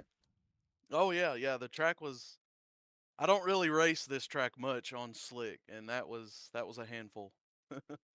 Yeah, man, great run by the 777. Are you happy to finish where you were, or do you think you had anything for those front 2? I definitely didn't have anything for the top 2, and I was just holding on. You did a darn good job of that, man. Who do you want to thank on that lucky 777 ride for a podium finish? My brother, my dad, Ryan, Ty, Chris Cox, and the Gilkersons, and that's about it. All right, man. You going to run the sprint cars? Yeah, I'm going to try to. All right, man. Good luck. Let's talk again. All righty. Kyle, I'll pull up Michael Carter. It's all yours. Hey, how's it going, Michael? You got a copy? Yes, sir. What's up, buddy? Oh, nothing much up here in the booth with Joe as his co-host. Was lucky enough to commentate the whole race. Was able to watch you. I heard that you and Michael and Braden are a father-son duo. I'm guessing, are you the son? Nah, I'm the dad. I'm the old you're man. the dad. Okay, you're the old man. Yeah. All right. I Yes, I sir. couldn't figure it out. I had to meet you guys before I could see who the father and son was. But good run by you. Your son, your son up front. He was definitely trying to give you anything so you couldn't pass him. But not as not too many passes that you had, not too many fights that you had. You and Braden were really pulling away from the field. But with a track that is that black slick, were you nervous kind of going into that feature knowing that the track would blow off? And how do you feel on a track like that? When the track is black, just like in real life, that's the best time to race. Actually, that's when the drivers really come out. That's when the braking comes involved, and your throttle control and your setup. And the way I see it, and I've always said it, anybody can run on a heavy track. You still got to have a little experience, but a lot of guys could be a lot faster on a heavy track because setup and driving style and braking really don't matter. You just got to free your car up and let her eat. But the track was great, man. I love a track like that at I-55. Braden did what he had to do, and he got the job done. And I'm pretty sure with the calculations that I had, he got the championship. So congrats to him. And yeah, man, I'm really stoked for him. I've been the champion in this league, in this division, and the other division mods for the past 3 seasons. So it's finally nice to see a couple other guys get it, and I'm very proud of Isaac in the mods and Braden in the pros. Absolutely. Well, it's definitely fun up here in the booth, being able to watch a father and son duo battle it out. But again, congratulations. Is there anybody else that you would like to thank on that race car? I got to thank everybody here at Friday Night Lights. Really appreciate it. Joe, you up here in the booth. I really appreciate you guys. Dirt Track Bank, Midwest Forklift sponsors this league, and Randy Carter Painting. Really appreciate them. So as far as my sponsors go, I got to thank Randy Carter Painting, CSC Motorsports, Cale Smith, Braden Carter, Kyle Hardy, Travis Anderson, Big John, Higdon, Twisted Designs, Kyle Hardy Racing, Midwest Forklifts. That's Kale's brother Landon. Like I said, he's part of our real operation this year, so welcome them aboard. And everybody else is a part of this. Really appreciate it. And congrats to Braden again on the championship. Absolutely. Thank you, sir. Thank you.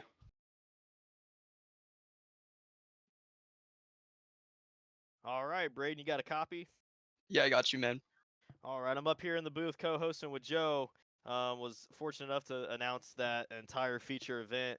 And my eyes were on you for a while. I figured out that you and Michael were a father and son duo, and you put it on the old man tonight. Kind of walk through, tell us, me and the fans, kind of how your night went. Yeah, always good to race with my dad. Had a lot of 1-2s this year. Got really slick pretty midway in, 15-ish laps. 1 and 2, there was actually 2 lines, the bottom, the top. I knew if I could just stay on the fence, I'd be fine, but the bottom can work too if you hit it right. 3 and 4, really just the top. It was just staying consistent. I know I got good guys behind me as my dad, my other teammate, Kill Smith, and just good to race with those guys, and good for another 1-2 finish. And I believe I locked up the championship, so pretty excited about that. Been here for 2 years now. This is my 2nd season. My dad won it last year. Pretty cool to win it this year. With I believe after drop weeks are calculated, I might have gotten it normally. I don't know, but yeah, it's great to have that. Really proud of my dad. I believe he's 3rd or 2nd in points too. So really good to have. And yeah, it was a fun race tonight. I-55. Yeah, we're definitely have a lot of people proud of you. You led all the laps tonight. One more question I had though is, as a race car driver myself, when the track is that black slick, a lot of cautions were coming out early. Did you ever have a feeling that you were going to be put in the hot seat, especially with the good as a driver that was right behind you? Did you ever feel like, with those cautions coming out, that you might possibly have to be, battling with the other 3 guys, or did you have enough confidence there to be able to pull, enough speed out of the restarts? Yeah, I always try to have as much confidence as possible.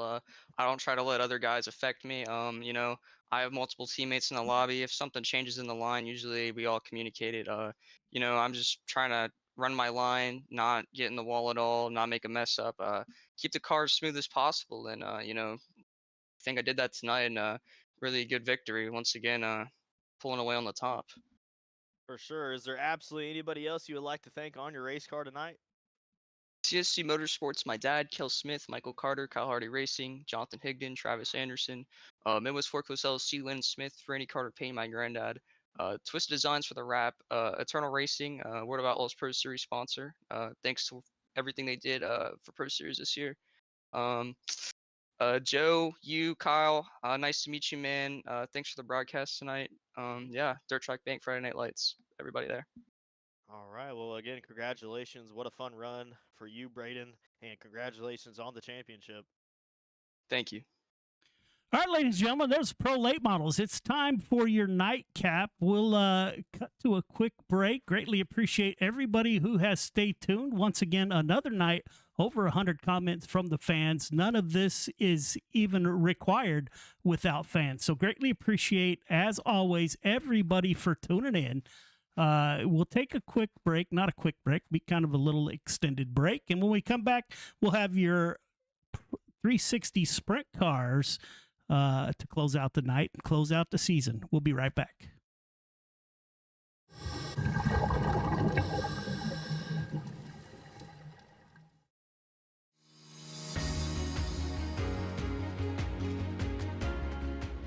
My name's Nick Powers, and I'm the president and lead instructor of Warfighter Scuba.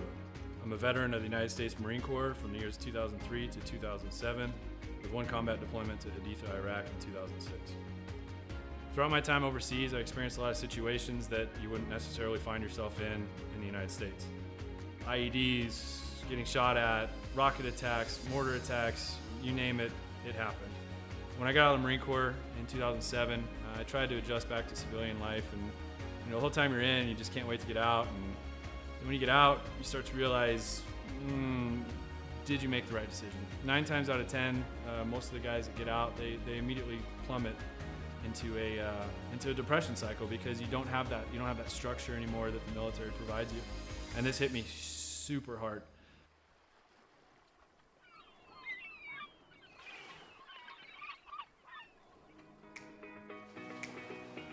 We moved to one of the #1 top dive destinations in the entire world, and I figured I'd start getting back into scuba diving. And after our first couple dives, I realized how peaceful it was underwater and how none of my problems followed me. You're just there in the present moment.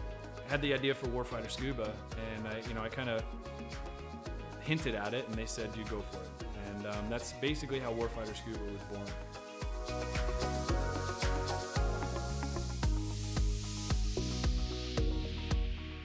So Warfighter Scuba is a nonprofit. We're a 501c3 nonprofit with the IRS. We bring combat wounded veterans down to the Caribbean to teach them scuba diving to treat their wounds. Whether their wounds are physical or mental, such as PTSD, scuba diving is a extremely therapeutic activity for mental stressors and for physical ailments. Mentally, as soon as you go underwater, your body just reacts. It's not normal. You're not meant to breathe underwater. Automatically puts you into the present moment.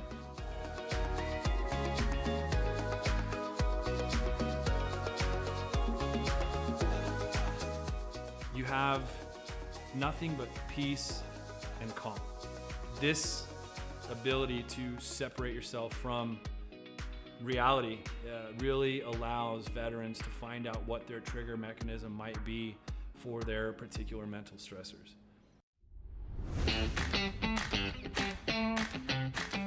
So every veteran who comes through our programs gets a 100% funded trip. Each veteran also receives a round-trip ticket from their home of record. That ticket will bring them straight into Roatan, and their entire week stay, their hotel, their meals, their snacks, everything's paid for. So that veteran can get an entire week away from reality and completely separate from any kind of problems they might be facing at home. So each veteran receives very private and intimate training sessions when they come down to Roatan. We first start in the pool. We do some confined water skills. We'll then switch out to the open water dives. From that point on, it's not even training anymore. It's just fun. It's learning on a level that I don't think most people have experienced before. We do all the certifications for them that we can in a week at their pace, from open water to full face mask to nitrox. Every trip that we have, whether it's one veteran or 4 veterans at a time, we just have a blast. There's no bad karma. We've seen sharks, we've seen turtles. We've seen 4 eagle rays at once. Just the things that happen when we're in the water together are truly, they're just unbelievable. The dedication that these vets have now to scuba diving and to wanting to come back and to help other veterans experience what they've experienced. It hits me in the heart more than most things have ever hit me in my heart. It's truly an honor to take these heroes into the water. It's really cool to see the transformation that happens to them, from being, oh my gosh, I don't know if I'm gonna be able to do this.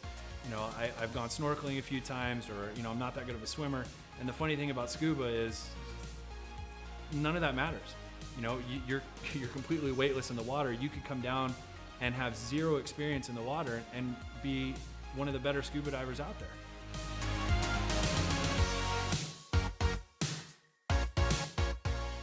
So as with all nonprofits, we rely solely on generous donors such as yourselves. None of these programs could exist without people who are willing to give some of their hard-earned money up to save veterans who might be struggling with everyday life and have that unfortunate thought of suicide. 100% of every dollar that's donated goes directly to the veterans. I personally, myself, I do not take any kind of money. All my time is donated. There's no salary to anybody who's on the board or any staff positions in Warfighter. Donations can be made on our website at www.warfighterscuba.org. And remember, every donation is 100% tax deductible.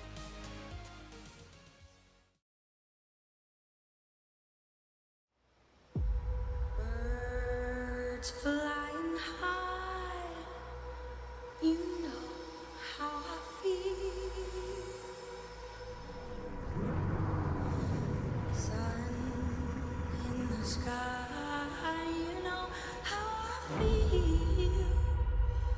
Breeze drifting on by, you know how I feel. It's a new dawn, it's a new day, it's a new life.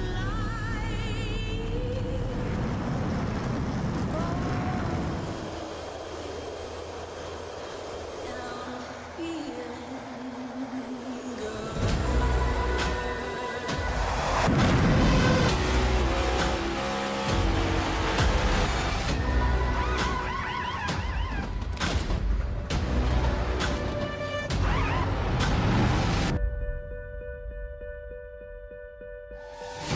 Fish in the sea, you know how I feel. River running free, you know how I feel. Blossom on the tree, you know how I feel. It's a new dawn, it's a new day, it's a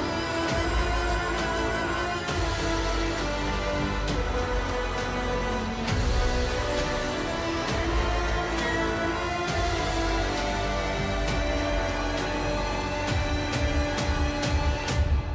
Welcome back, ladies and gentlemen. We are preparing for the Caden Berry Motorsports 360 Sprint Car, smallest field we've had in, I think, since we started. Greatly appreciate all the fans out there for sticking with us. Roxanne, Wendy, Braden Carter sent in a message.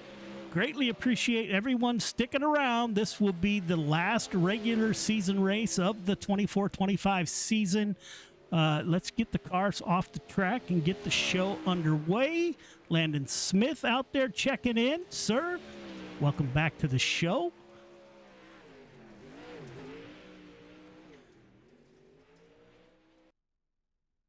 And we'll catch the cars as they're coming out on the track. Kyle, great job in calling the Pro Late Model Series. Any fans out there in another league that may be looking for a broadcaster, I think Kyle did a hell of a job. Once you get up and running, my brother, the sky's the limit. Michael Vitale in the 213 is the first car out on track in that Mission 22. 213, Air Force veteran Michael Vitale. Randy Shreves back with us in the 56. Our friend from Tasmania down under, Sean Stevens in the 26 out on track. Nick Berry is with us in the 85. We were just talking, Kyle and I, off camera about Nick Berry, and I believe he was the quick time at the Chili Bowl. Randy Shreves, top of the board, not for long. Joseph Grandy with a 1094. Sean Stevens with a 1080. Put the Aussie at the top of the board in the 26. Randy Shreves moves up to P2, 1086 for Shreves. Dean Reynolds in the top 5. Michael Vitale in the top 5. Jesse Ingram in the lucky 777. He moves up 1118. Randy Shreves moves up to P3. Jace Badecker on the clock, 1080 for the youngster out of California. About to enter, maybe he's test driving his wingless 360 sprint car out here in California. Love following the family around. Great friends of ours. Donald Ingram, the driver out of Georgia, 11:30 on his first lap in that 10 car. That's good enough for 9th quick. James Ingram, that is the father of the Ingram boys in the 40 car. Looks like an 11:88 is the best. Anthony Marfulio, past champion in the sprint car division, 11:36 for the driver out of the Boston area. Derek P., the Caden Berry Motorsports driver, he puts it in P2 with a 10.67. Jace Badecker with your quick time.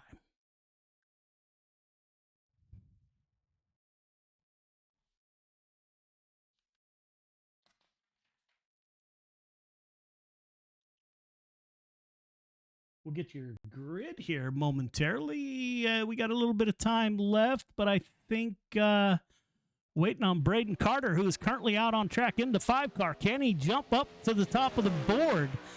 As you know, Caden Berry and Braden Carter, pro drivers this year in iRacing. Caden Berry, first lap, 10.82, good enough for top 5, puts him in the 5th position. Moves up 1, 10.78 for Carter. That'll put him in the 4th position. And Kyle, you're not running with us. No, I was unable to join as a spectator for some reason. So Let's gonna need disqualified.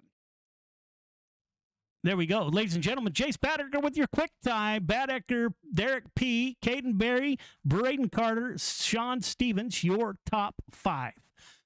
Caden Berry has won 11 of the 12 races we have won so far. Kyle, that's a pretty dominant season, I'd say. Oh, absolutely, absolutely.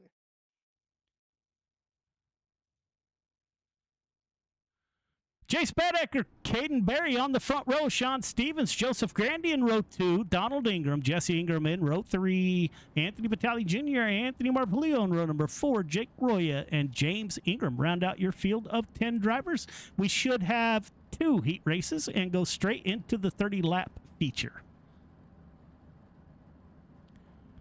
So this is where it gets fast, Kyle. The Pro Late models, the 358s went by pretty fast. Pro Late models went by faster, and this is about to go by in light speed. Oh yeah, fast cars, and it's gonna be a fast track. Indeed. Jace Badecker on the front road. Drives a dwarf car out here in Northern California. Just got his first laps in the wingless 360, and I know I'm biased, but the kid looked good. Can't wait to follow him this year since I'll be out of a car. Pace truck is off. Leaving the field to the youngster out of Plumas Lake, California as he goes to the lead, but he's got, off goes the wing. So now we're going to see how he would navigate his wingless, so it grew back. Caden Berry in P2, Sean Stevens P3, Joseph Grandy in P4, Jesse Ingram in the Lucky 777, P5, Anthony Marfulio moves up 2 into P6, Donald Ingram battling it out in the 40 ride, Anthony Vitale Jr. and James Ingram at the back of the field. Up front, Jace Badecker grew his wing back somehow, flashing a little bit. Caden Berry breathing down the neck. 2 youngsters going at it from opposite coast. Crossover coming from Badecker in the 7. He will take the position back. He goes up. Lap 5 of 8 in the books. Badecker, Berry, Stevens, Grandy, everybody transferring to the feature tonight. Badecker, I don't think the wing's coming back that time, but it did. That'll move Badecker back to P2, your points leader and most likely champion in the 12 car. Caden Berry to the point. Sean Stevens, Tasmania's own, is P2. Badecker moves back to P3. Joseph Grandy, P4. Jesse Ingram round out your top 5 with 1 to go. Berry with 2 more corners to navigate in the 12 car. The rest of the field can't like seeing this. 12 car with your heat win. Berry, Stevens, Badecker, Grandy, Ingram, your top 5. Kyle, how about you call heat 2? Absolutely, absolutely. Really good race there in heat number 1. A little unfortunate event for the 12. As he got hard into the wall, or sorry, not 12. Caden was your winner of that one. Now, Joe, who was that one that kept popping his wing on and off? Jace Badecker in the 7 car. Now, the 7 car, that was the heartbreak there for him. He got hard up into the wall because that was a good battle he was throwing it with Caden. but unfortunately too hard into the wall and moved him back to third. But we're going to grid up for heat number 2. Derek in the 41 car to be your pole setter here. You're going to have Braden Carter out in the second position.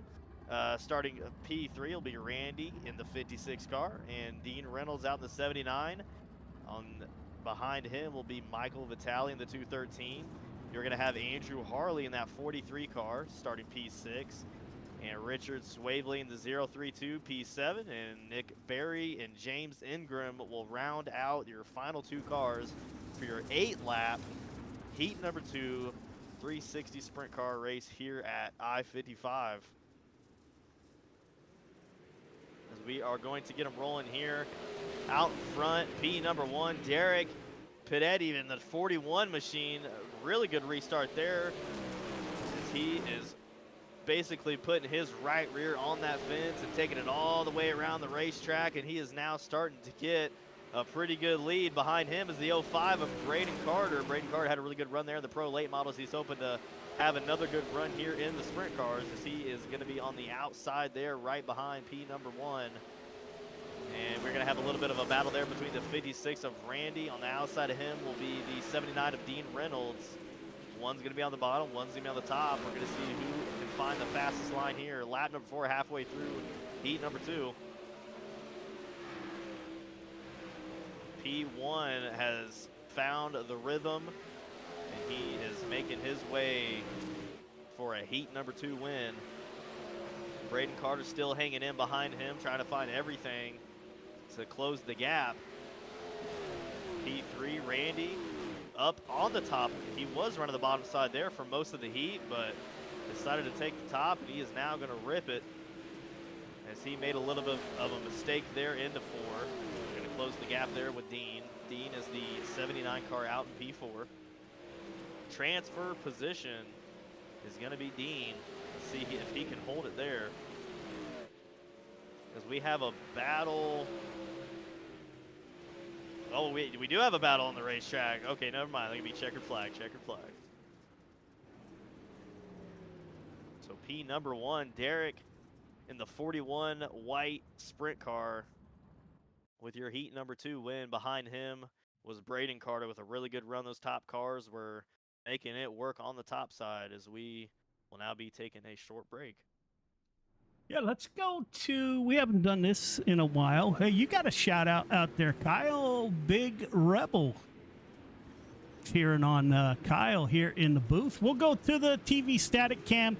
We'll stay right here. We'll turn up the volume for you so you can see what these guys do while we're away, typically at promo breaks. Stay tuned. 30 laps coming up.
ladies and gentlemen, get ready for your 30-lap feature. Kyle, I'll do the grid. If you want to call the 30 laps, it's up to you.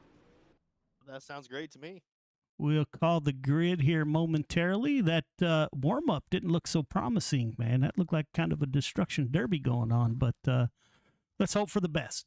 Caden Berry, Derek P. on the front row. Sean Stevens, Braden Carter in row number 2. Jace Baddecker, Randy Shreves in row 3. Joseph Grandy, Dean Reynolds in row number 4. Jesse Ingram, Andrew Harley in row number 5. Anthony Marfulio and Michael Vitale in row 6. Donald Ingram, Nick Berry in row number 7. Anthony Vitale Jr., Billy Roberts in row number 8. James Ingram, Richard Swavely in row number 9. And Jake Roya will round out your field of 19 drivers. All right, fans, this is the nightcap, last race of the regular season. Let Kyle hear who you got, what you're thinking. Here we go, 30 laps to finish off the regular season Dirt Track Bank Friday Night Lights. Kyle, all yours. All right, I appreciate it, Joe. Again, you heard him, 30 lapper here. We're going to hope for a good final race of the night, and again, a final race of the season there. We are going to get these guys stacked and packed, 30 lapper.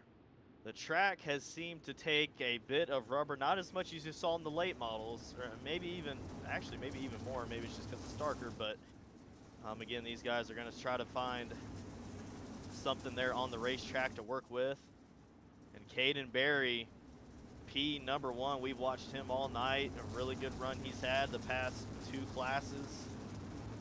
And he will now take your green flag. 30 lapper here at I-55, let him hear it as they thunder down the front stretch. Now Caden Berry gonna be there on the bottom side. He made it work now. Oh, we got a big pile up in the back,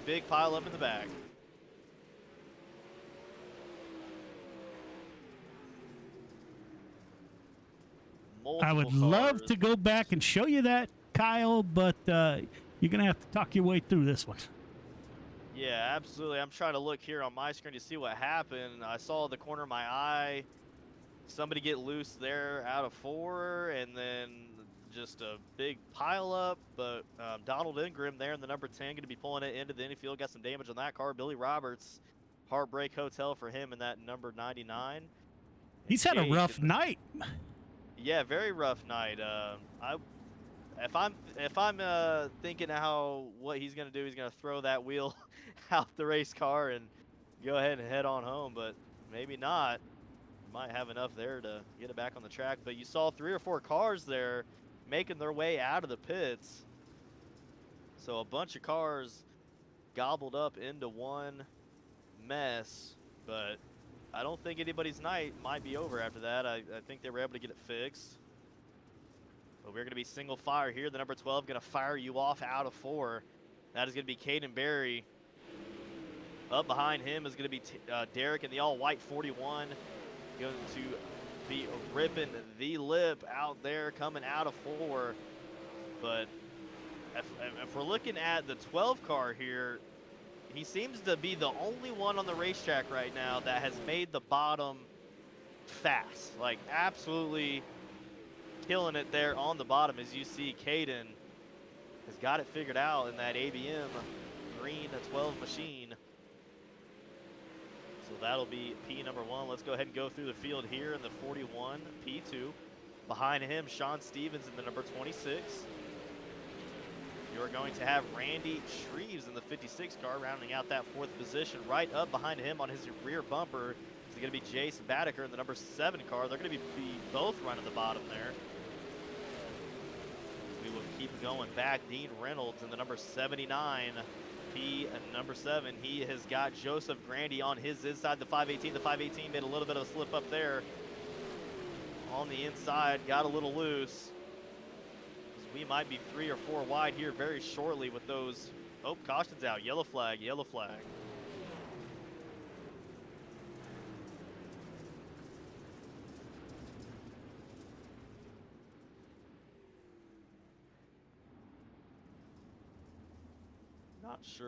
Not sure of the cause of the yellow there, but it looks like everybody has got it back together. We have Brandon Braden Carter going into the pits. The 05 machine needing some work done to that car. I'm guessing he was involved in the caution. Has to take a hot pit there as he will come right back out. So hopefully you'll see him working his way back up front, but that's going to be hard. Lap number 8 for these guys.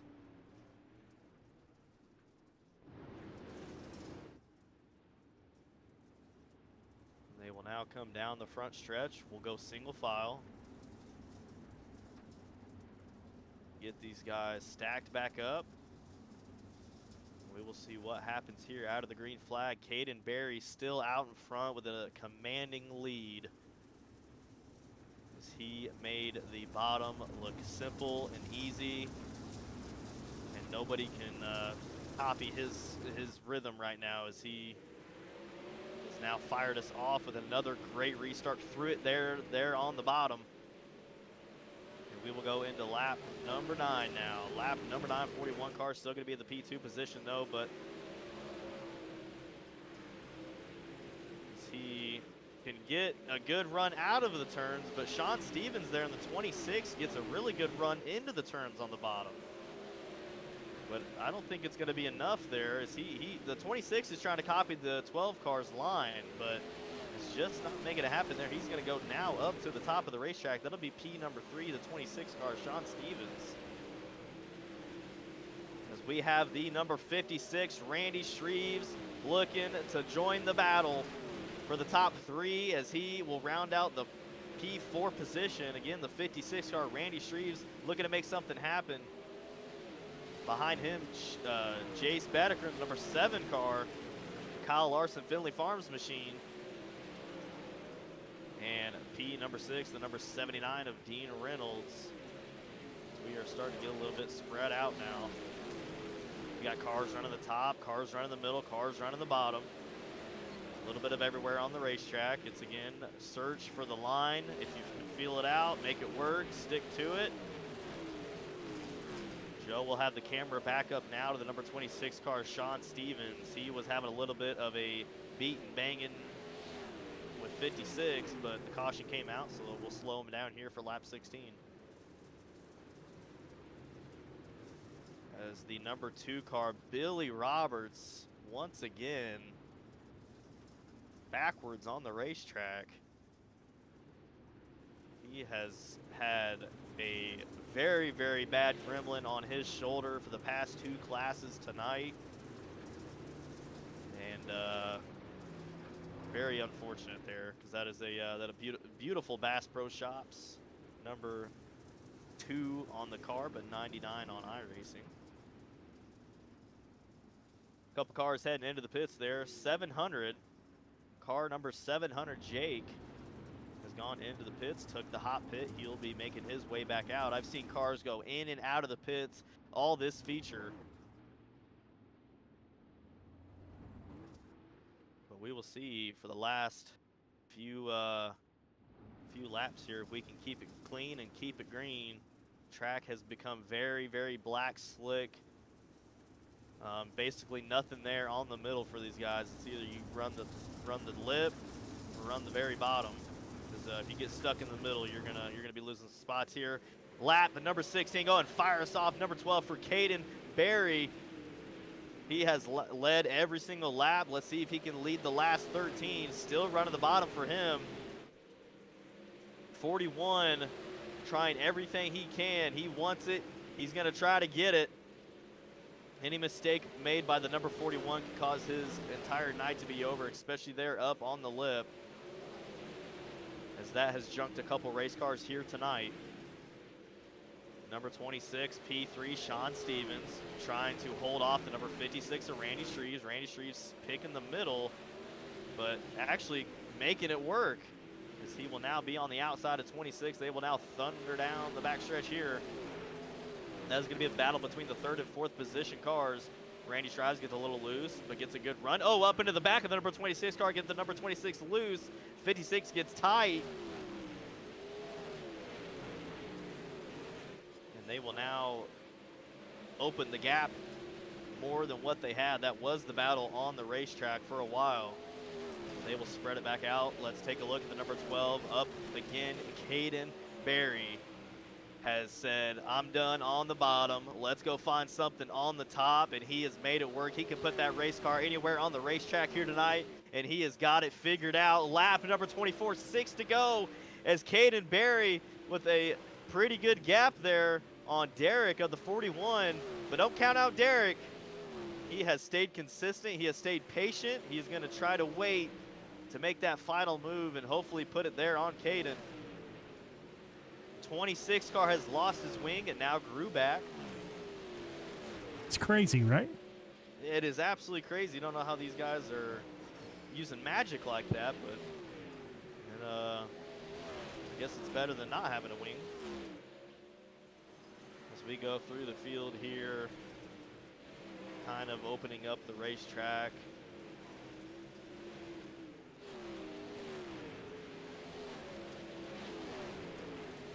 We will now have 2 laps to go. We're going to have lap traffic into the mix.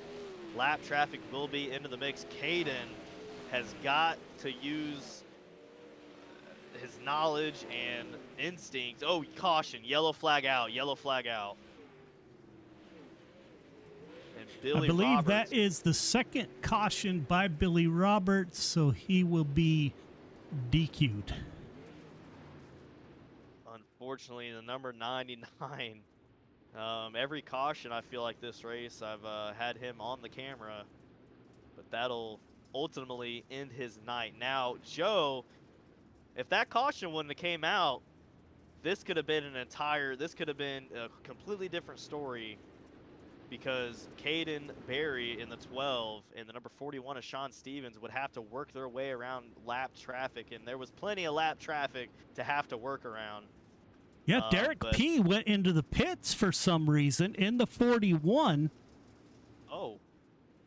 And that will move him to the back of the field for some reason. That's interesting. Very interesting. That I didn't see him. Maybe he made contact with the wall and knocked his rear end out, but yeah, I'm not sure. He's in the back of the field, and we will go green-white checkers. Green-white checkered. You heard it here, folks. This is the last couple laps for your sprint cars here at I-55. We had a couple good battles there, but nonetheless, Caden Berry up front led all the laps here tonight as he will fire off the restart for your green-white checkered. Another great restart. He's going to be ripping the lip now. He's going to thunder down the backstretch. He's going to create a big gap between him and Sean Stevens in the 26. If I was a betting man, I'd be betting on Caden right now as he will take the checkered flag. Checkered flag. Caden Berry, your sprint car winner here tonight. Top three start-finish line. Top three start-finish line, please. As we will get the top three down. A little bit of celebration there from Caden. Sean Stevens with a pretty good run there in the 26 machine. He was running third and fourth all night, was able to make it up to second after the 41 elected to go into the pits. And behind him, Randy Shreves was able to hold P3 off. Good battle there between those top three to top 10 cars. Sean, there you go.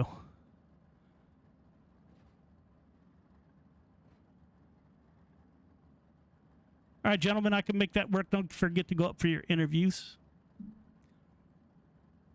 Kyle, if you want to get third and second place, I'll speak with Caden Berry. Absolutely.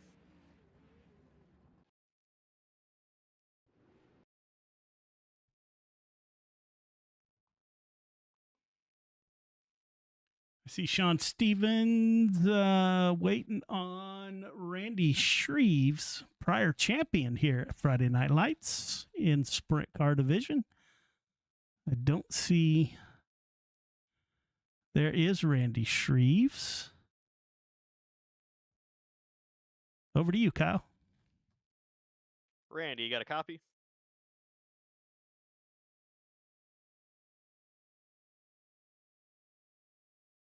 Got a copy on the mic, Randy? Randy Shreves, this is Joe. You got a copy? All right, we'll take him out of the waiting room. Or Sean Stevens is ready. Kyle. All right, Sean, you got a copy?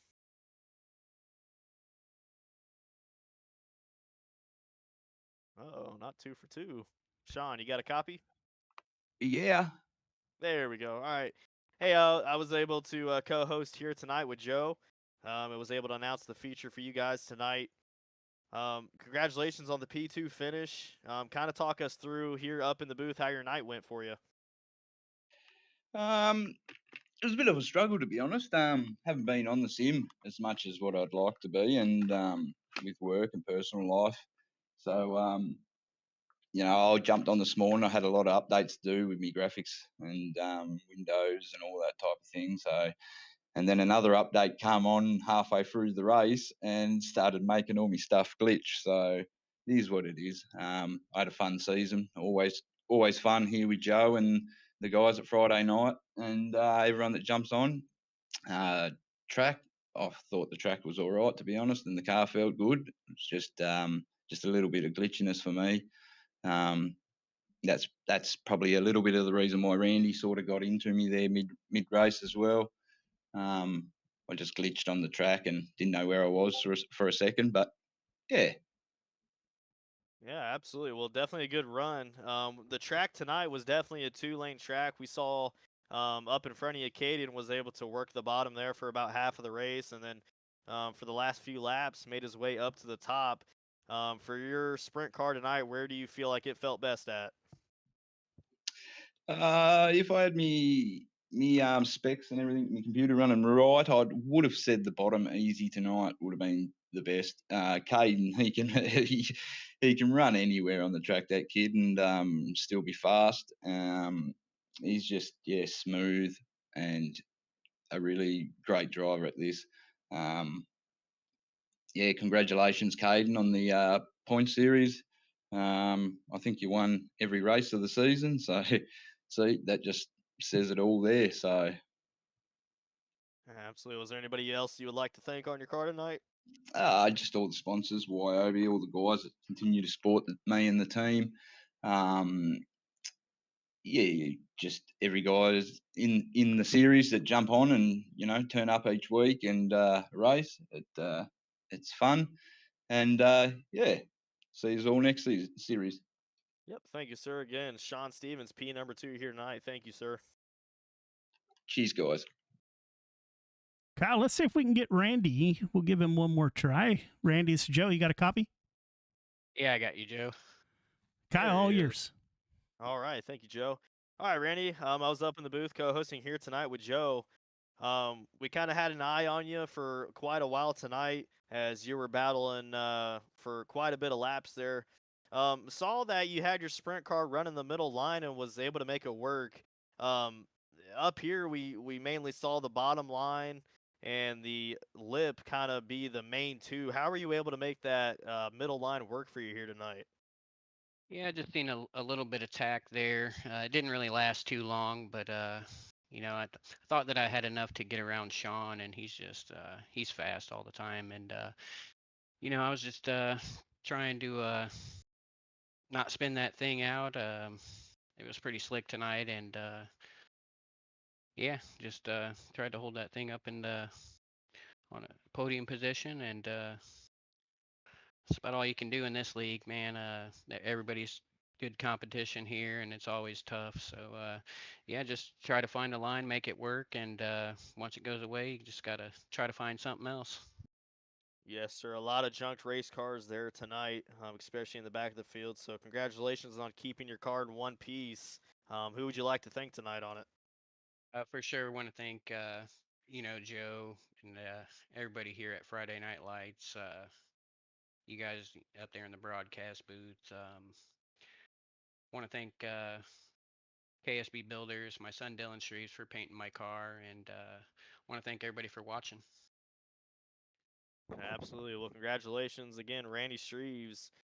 That'll be your P number 3 here tonight. Thank you, sir. Thank you.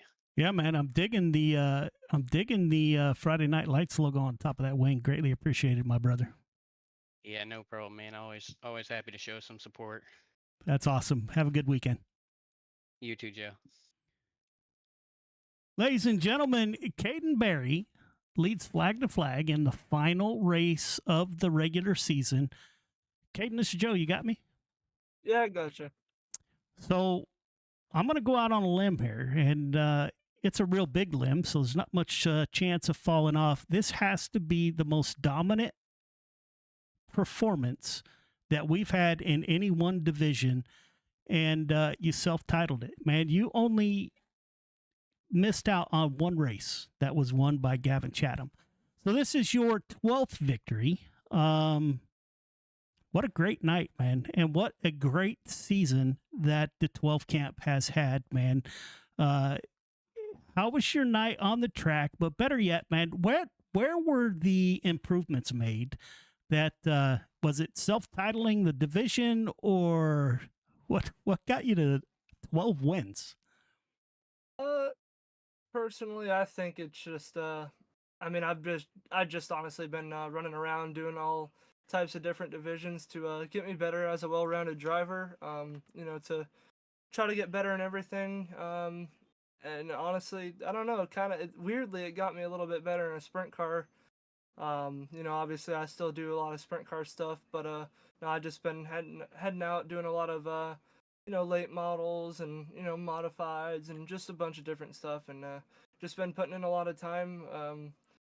I know to be a champion, you gotta, you know, definitely work really, really hard to get it. So, no, we definitely did that this year, and feels really, really good. I mean, we've gotten a lot of championships with a whole bunch of different leagues, and now to get one here is really awesome, and just been waiting to get one here for a little while now. So, you know, I just been putting in a lot of time to get this championship here, and glad I was able to get it done, and we'll be back, I'm sure.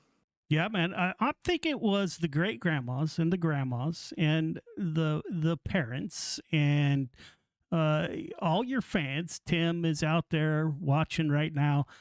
I think it's them that improved your driving, and I'd say that because I'm a grandparent and a parent. So, man, they get to take credit for your 12 victories. I think what a great show this year, man. So congratulations. We got the Dash for Cash left to go.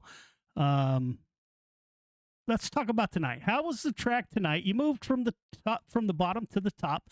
Derek was running that high side and wasn't gaining anything on you, but wasn't losing anything.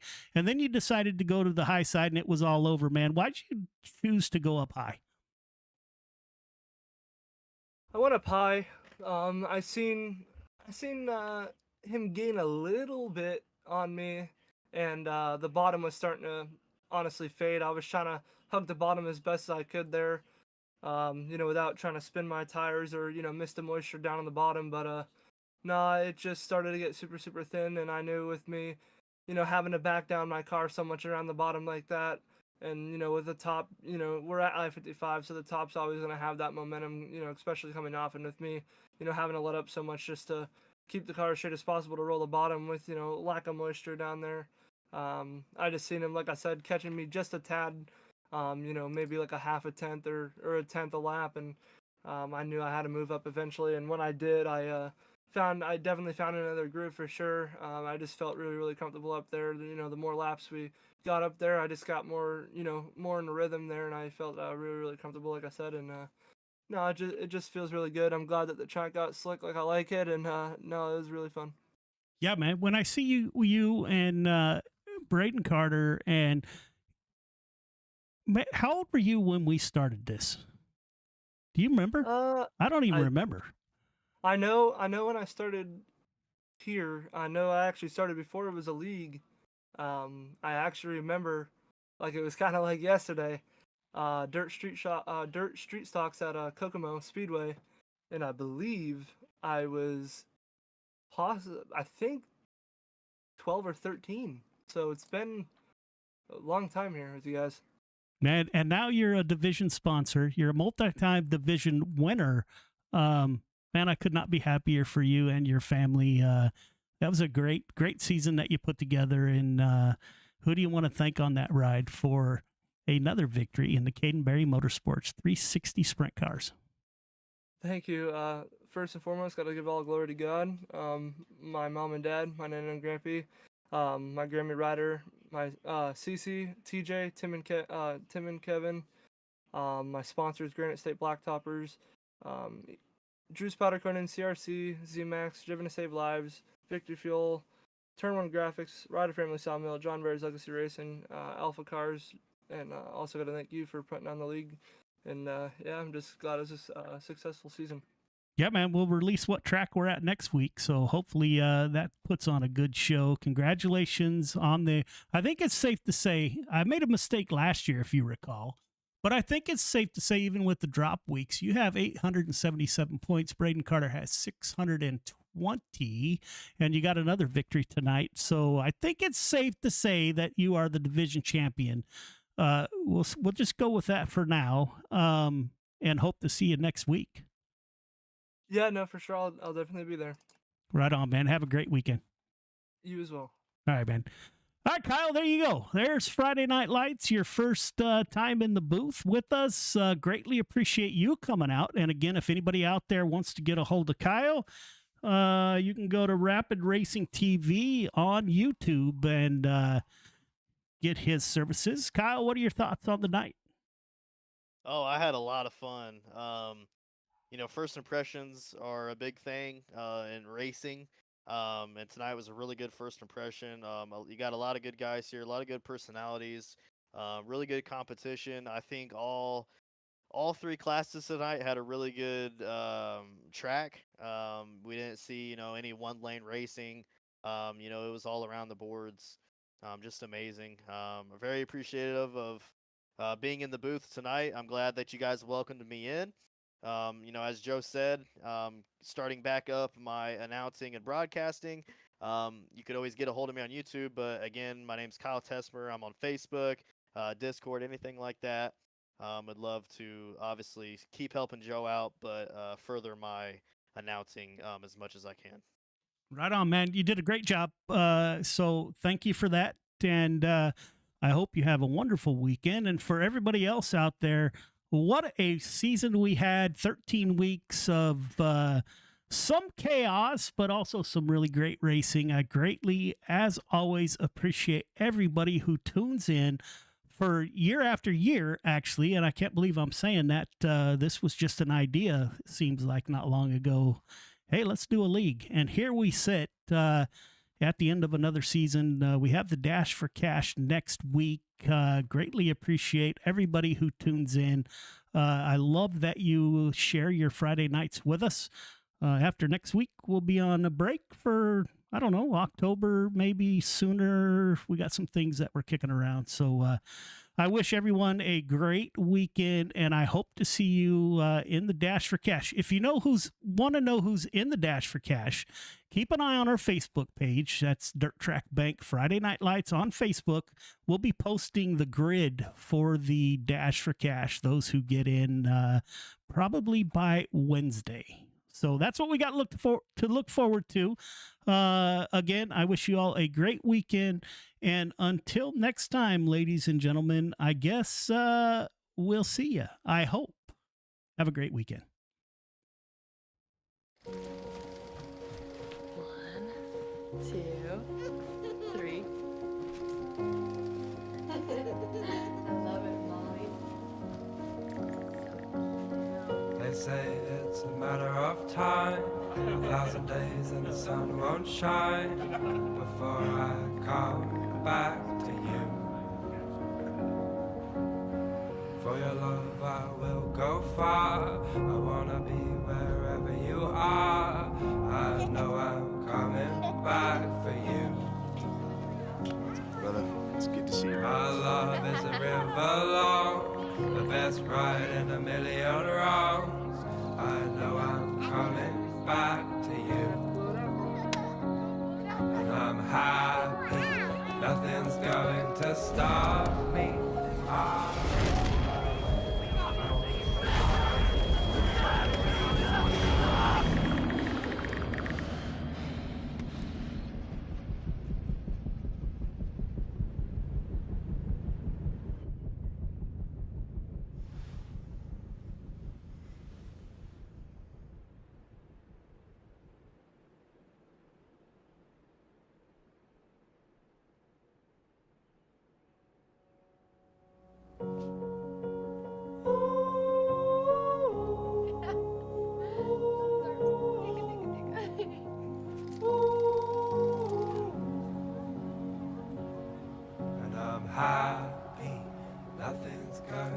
stop me. I'm making my way home. I'm making my way